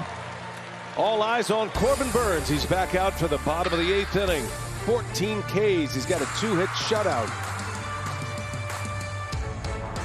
All right, Singy, our quick trip take me home highlights.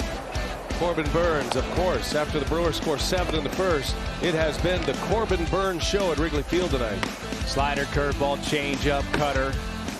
kitchen sink, just throwing it at the Cubs hitters, and they were overmatched in this one, swinging a lot of pitches that weren't even in the strike zone. But when you come in with the reputation Corbin Burnes has that doesn't issue free passes, guys are in swing mode right away, just hoping they can make contact and put the ball in play somewhere, but not successful tonight against Corbin Burnes. The strikeout splits tonight for Burnes as he faces Matt Duffy. He's got 14 Ks, 7 on the cutter, 4 on the slider, 2 curves and 1 change, and he tied a major league record tonight with consecutive strikeouts. Tom Seaver 1970. Aaron Nola did it earlier this year in June against the Mets. So that is consecutive Ks in a single game.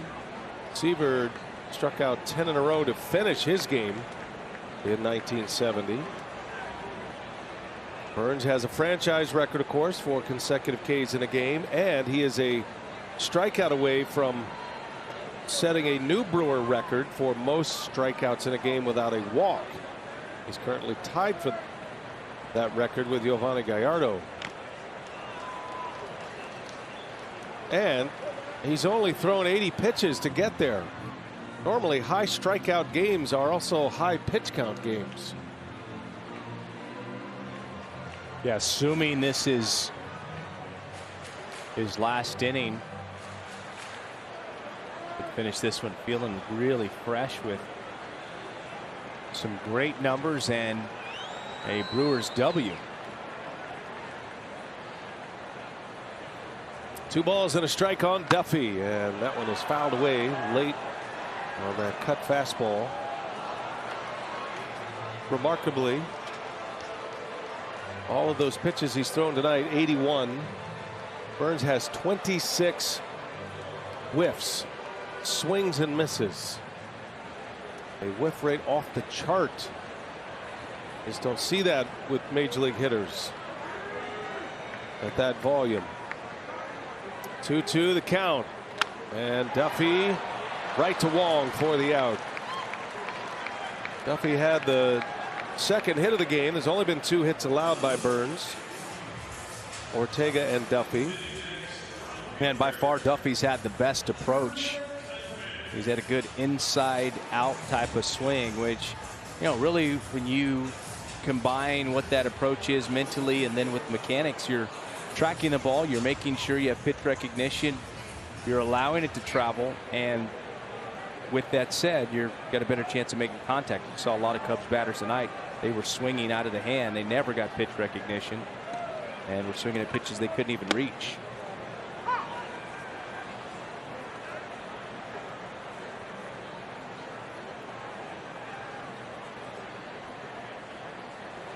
It's for strike 1 on Greg Deichmann, who has struck out twice tonight, 2 of the 14 Ks. I think one of the more impressive nuggets on this night is the fact that Burnes threw his first 11 curveballs for strikes. His first 14 pitches were all strikes tonight. Swinging at a miss, a cutter inside, and it's a ball and 2 strikes now on Deichmann.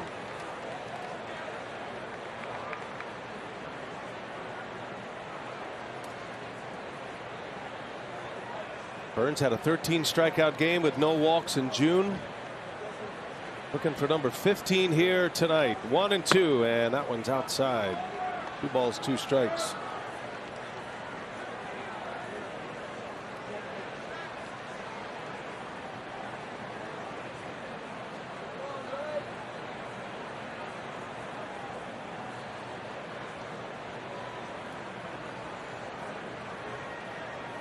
Two-two pitch.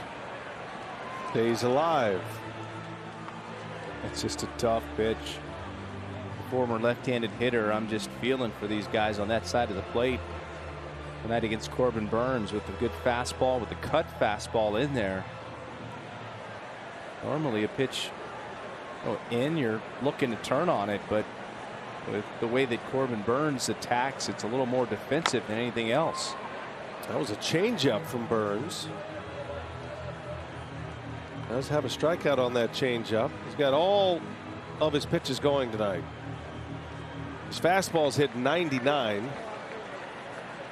The cut fastball is in the 95-96 mile an hour range. He's got a slider, changeup, and a curve.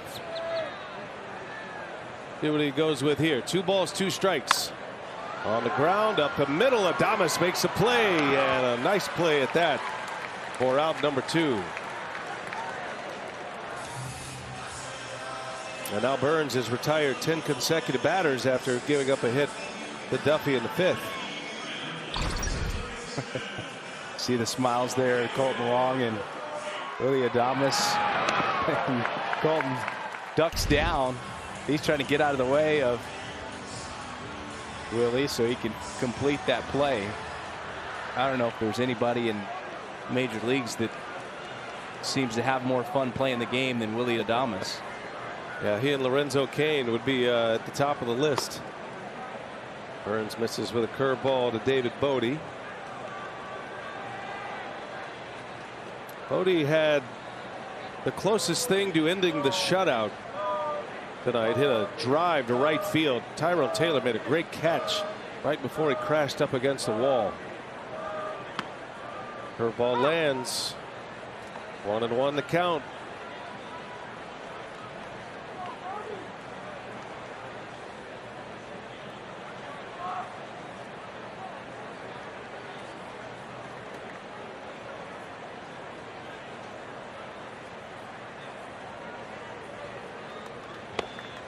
One and 2 now.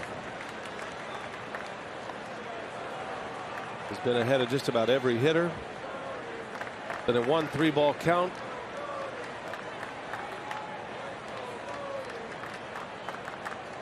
And he's looking for his 15th strikeout of the game. Every K is a new career best for Burns. 1-2 to Bodie. Bouncing ball. Coming in. Escobar can't make the play. Right off the end of his glove. He had time. But Escobar cannot scoop it cleanly. They're going to score that as a hit. Be the 3rd hit of the game for Chicago. And the inning is extended here for Burns. Just those little bounces and the whole timing of where the feet are. Trying to get down and get the glove to it, knowing that he was going to have to hurry, and sometimes that's what you'll do defensively. Trying to rush things a little bit. You don't secure the baseball and give yourself at least the opportunity to see how close you can make it. Andrew Romine now, and a big curveball lands for a strike. Bullpen is active for the Brewers. Kobe Milner just arrived today. One of the 3 lefties in the bullpen. Looks like he'll have the cleanup. Burns trying to get through the 8th here. Pitch number 95 coming. And that tied up Narvaez. Bodie will advance to second. Probably score that as a pass ball. I think they should, but we'll see. That really just squirted. Oh, that's why Narvaez kind of looked at the baseball after he picked it up. Man, that didn't have natural movement to it. Really jumped away, and he also turned in that glove knowing that I should have turned it and had it in a different position, at least keep it there. Off the plate, big bouncing ball, tough play. Adames gloves, throws. Not in time. Romine beats it out. Another infield hit. Adames made a really good play to have a chance. But right on top of the plate, bounced over. Man, look at Burns. He was trying to go after it. And good for him. He got out of the way of Adames. At least gave him a chance to try to make this play. Good catch by Peterson, too, by the way. That was coming in hot from a short distance. Yep, foot on the bag, infield hit. Leading at the mound for the Brewers.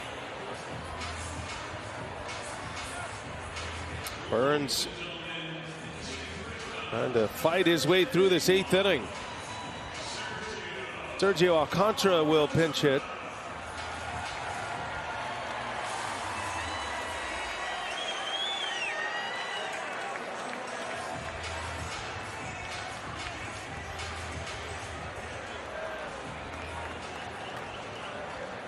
Well, perhaps the last hitter for Corbin Burns. Switch hitter Sergio Alcantara on deck is the center fielder. Could be. But the two guys that got added to the roster today is Justin Topa joins Milner. Topa just reinstated from the 60-day injured list. Hobie Milner, the lefty from AAA Nashville. Alcantara, the pinch hitter. 2 on, 2 out, swing and a miss. 0-2 the count. That record's still out there for Burns. Most strikeouts without a walk. Pitch number 99 coming here. It'll be a record-setting night like we've never seen by a Brewer pitcher on a lot of levels tonight. 0-2 and a called strike 3. Down he goes. Burns with strikeout number 15 and no walks, and he's got that record too. How about 8 shutout innings, 4 hits for Corbin Burns. A career high for strikeouts and a record-setting strikeout night for Burns.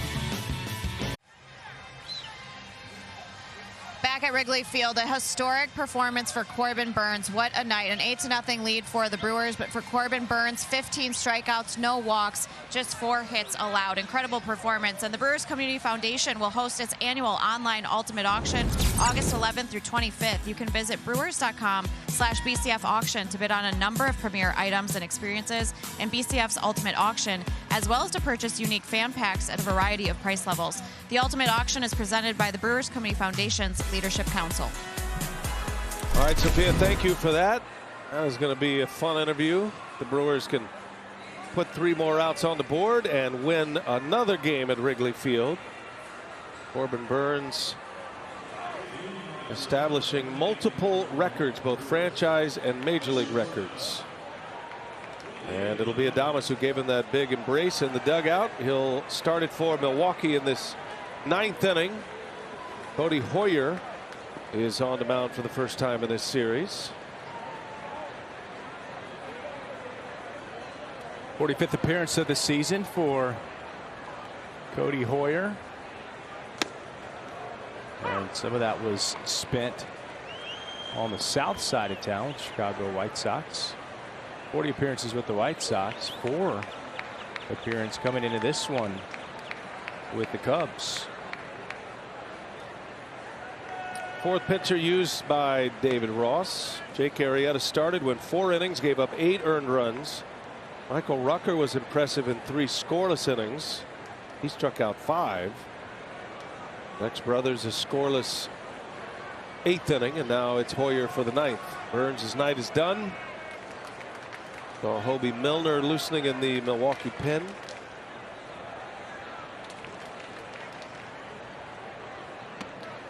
Adames with 2 more hits tonight, 2 for 4.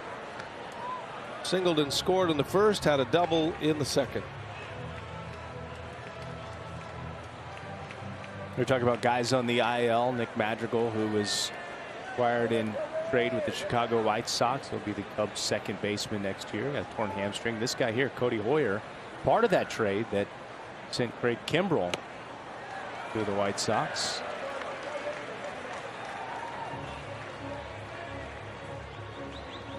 White Sox going for now, and Cubs trying to build for the future.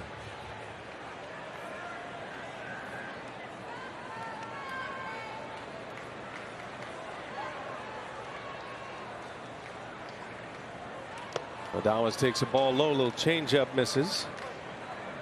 Take you back to yesterday. Adames, this is a big moment. Cubs just took the lead in the day game. And then Adames comes right back the very next inning, knocks one into the basket in right field. Powerball home run number 21 for Willie Adames, his 16th as a Brewer. This magical run as a Brewer continues for Adames. Game-changing player for Milwaukee. That ball is ripped but caught by Bodie. Line drive out for out number 1. Gives us a chance to hear a quick word from our friends at Wisconsin Vision.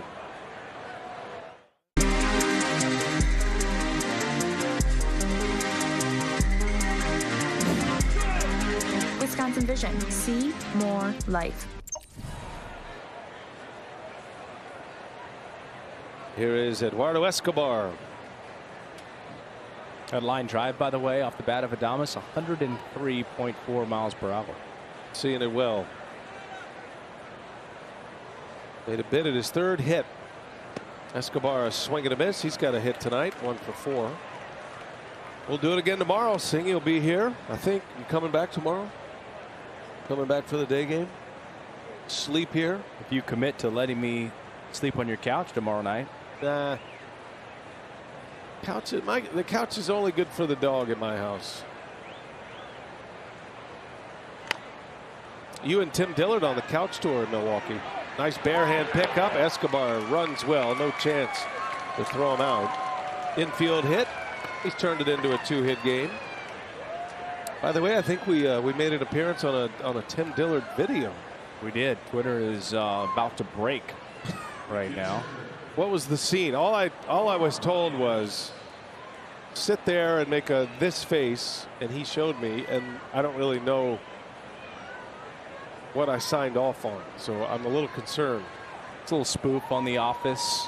Oh, okay, well that's good. Michael was, going over names, knowing everyone's names, and I can see the Twitter line is getting a lot of comments, a lot of retweets.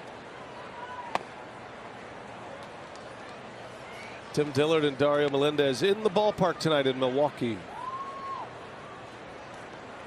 Been extracted from the Brookfield studio tonight. We missed them here yesterday. I guess they were feeling lonely in there in the studio, so they joined us tonight. I do get nervous in an empty ballpark, as we call these games remotely, with Tim Dillard and all this free time. I keep looking down at my shoes, make sure I don't have the hot foot. I never really feel comfortable with him walking around. But he and Dario will have Brewers Live post-game show. And then we'll get you ready for tomorrow. Day game. 1:20 first pitch. 12:30 airtime on Bally Sports Wisconsin. An extended pregame show. And the probables tomorrow, Brandon Woodruff against Kyle Hendricks. So not only does Byrne move up a day in the rotation, but also Woodruff. A very Tim Dillard-like beard. Tim's a little cleaner, though, groomed up. Saw him brushing it out a little bit before the pregame. I feel like he's got some stuff in there to make it shine. Narvaez is swinging a miss. Good to see all the Brewers fans that have made it to Wrigley tonight. Never got those storms that they were calling for. Remember, they said rolling it at 9 o'clock. Well, thank goodness they were wrong. Got to stay positive.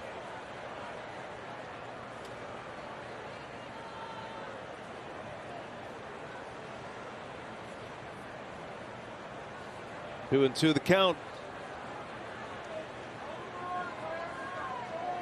One out in the ninth inning with a runner on. Narvaez fouls it back. Omar just keeps on hitting. On base 3 times tonight. He's 2 for 2. 2 hits. 2 RBIs. Had a sac fly and a walk. There was 4 plate appearances. Every one of them positive. They'll let him out later. Life of a reliever in the bullpen. Ooh, that ball's kissed way back right field. Narvaez sends one out of here. Omar with his 11th homer of the season. It's a 2-run home run. And the Brewers add to their lead. It is 10-0 Milwaukee in the ninth.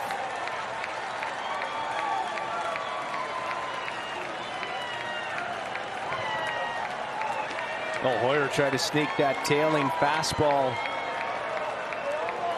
in on Narvaez. And one thing about this kid, you get a long look, especially as a left-handed hitter, at his arm swing and delivery. And Narvaez was just camped in the weeds waiting for that one. Didn't miss a stitch.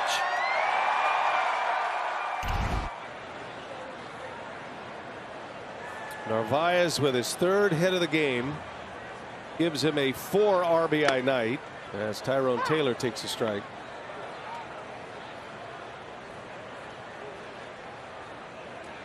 Brewers fans are loving every minute of it. Those that are at Wrigley and those watching and listening all around the globe. It has been a banner night for the Brew Crew in all facets. Cubs just getting beat up by their neighbors lately. The White Sox came in last weekend, swept them there in the crosstown series, and then the Brewers drive down about an hour and a half and put it on in the doubleheader yesterday, and then here tonight.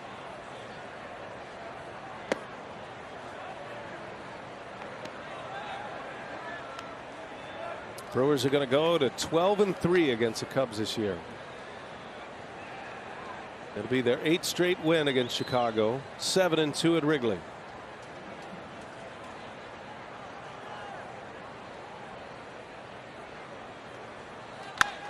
Back up the middle, base hit. Tyrone Taylor with a 2-hit game. Was not in the starting lineup. Garcia was hit by a pitch in the 1st inning, and it was a swinging strike. Taylor entered the game, got a base hit and an RBI in that at bat, and now he's got 2 hits in 5 tries tonight. You see that movement on Hoyer. He's just got that nice little tailing action, but not starting it in the right spot. It's, that ran back over the plate for Taylor to get sweet spot on it. The one he tried to get in on Narvaez ran back over the inside 3rd that gave Narvaez enough room to get the barrel to it. I'm sure Hoyer, just a young kid, will figure it out. 25 years old, just turned 25 a month ago.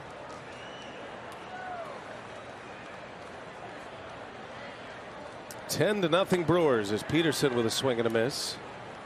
There are more superlatives in this one. The Poncho Fest.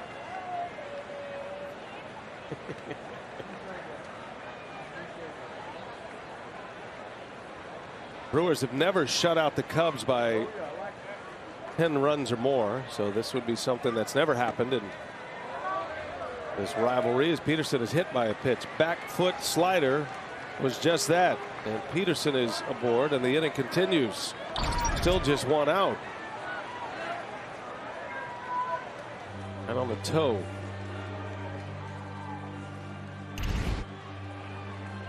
Tommy Hotovy on his way out. Had a few trips tonight to the mound early on with Jake Arrieta in that first. Give Arrieta some credit. He was able to survive that. Faced 11 batters in the first frame and still was able to give David Ross 4 innings. Trying to get to the end. Kane having a blast with the fans in the expensive seats tonight, giving them their money's worth. He's posing for pictures, having chats. How many selfies are out there tonight with Brewer players in the middle of the game tonight? There was a great one with Adames earlier. I can't wait to see that one. If anybody knows that guy, send it on. I hope he posts it on social. Kane on the first pitch, fouls it away. So, by the way, I know this is coming in waves here, Singy, but if the Burns effort, the 15 Ks and no walks, first to do it in Cubs history. There's Adames photobombing, taking pictures with everybody, photobombing, selfies. Guy's great. Anyway, so Burns with the 15 strikeouts and no walks. No pitcher has ever done that in the modern era against these Chicago Cubs. Impressive night as Corbin hangs on to watch his teammates close this out. Burns threw 99 pitches tonight, 74 strikes. There were 54 swings and there were 30 whiffs. 30. In case you're wondering, the most whiffs in a game, this is going back to 98, 35. Big names on that list. Pedro, Clayton Kershaw, Randy Johnson, Danny Duffy had a game like that. 30 whiffs. 1-2 pitch. Count stays at a ball and 2 strikes. The statistician's dream tonight, our thanks to Dominic Cotroneo and Ethan Cooperson. A lot to recommend with this one, and rewriting the record books tonight, Corbin Burns. By the way, the Brewers had their biggest first inning of the year tonight. 7 runs on 8 hits. Nice pick.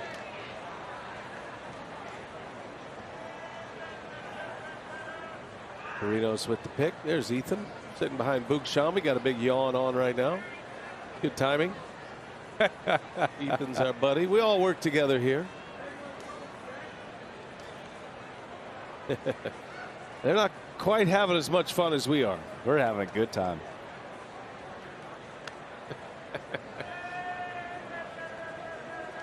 Don't blame me, Boog.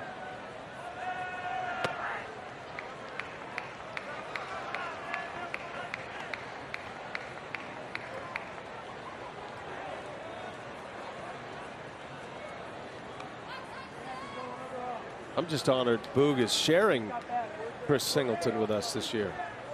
Your ESPN radio partner for 100 years. It's kind of like a little separation. On opposing sides now. You two. Are you two okay? Have you had some counseling? Kane pops it up. And this should be the second out. It will be. Dykeman makes a catch. I mean, you guys have called World Series games. You've called big postseason games. But now you've got a Brewers and a Cubs announcer. I mean, puts a big wedge in between your friendship and your overall relationship. Well, I'm just thankful the way that it's worked out. Thank you, Brew Crew, for performing the way that you have this season. So it just gives me a little more unspoken sort of superiority over Boog Shambi when we do games together, and an NL Central conversation kind of pops up. Nice. Yeah. Yep, they're heading for the exits. They hung in there a long time.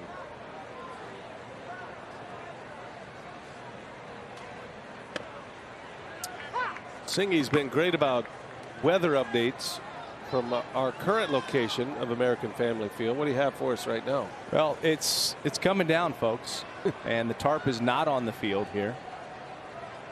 There's some outrage that the tarp wasn't on the field yesterday. This is a good thing. The grass needs water. It's okay. Jackie Bradley Jr. turns it around, lines out. That'll end the inning. Bottom of the ninth. Brewers trying to put the Cubs out to pasture tonight in Game 3 of the series. 10-0. Brewers lead.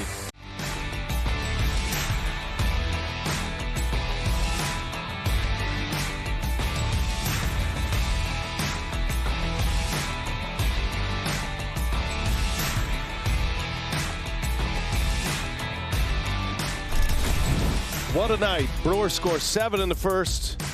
Corbin Burns ties a major league record for consecutive strikeouts with 10. And the Brewers pouring it on right now. 10-0 as we go to the bottom of the ninth. Burns is done. 8 innings, 99 pitches. And Hobie Milner, who just arrived from AAA Nashville, will get the honor of trying to finish this one off. Our Gruber Law Office's one call, that's all, call to the pen. Left-hander Hobie Milner, the sidewinder. Last appearance for the Brewers, July 5th, and he is making his 12th appearance of the season. Doesn't have a decision. ERA 5.40, 16 strikeouts and 11 2/3 innings with just 2 walks.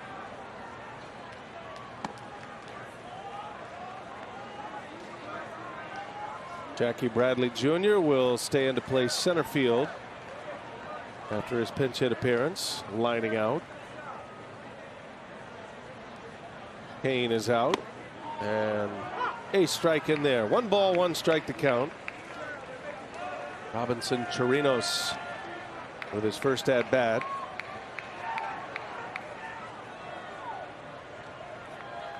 Been some night for the Brewers.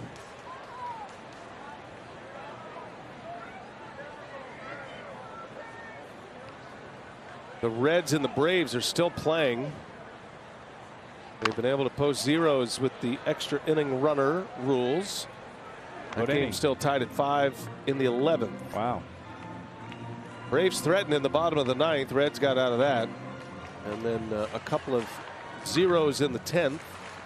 And now the Reds are batting in the 11th. Brewers could extend their lead in the division to 8 if the Braves win that one, as Milner picks up a strikeout, punches out Chirinos for the first out of the inning.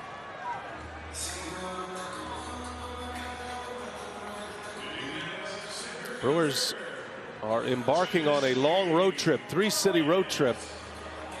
One more in Chicago tomorrow, and then to Pittsburgh for a 3-game weekend series, and then to St. Louis.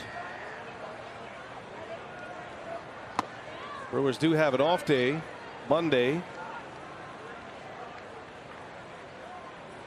They're in a stretch of 10 in a row, 19 out of 20 days. And yet with all the injuries, with all the COVID IL placements, the Brewers just keep on winning.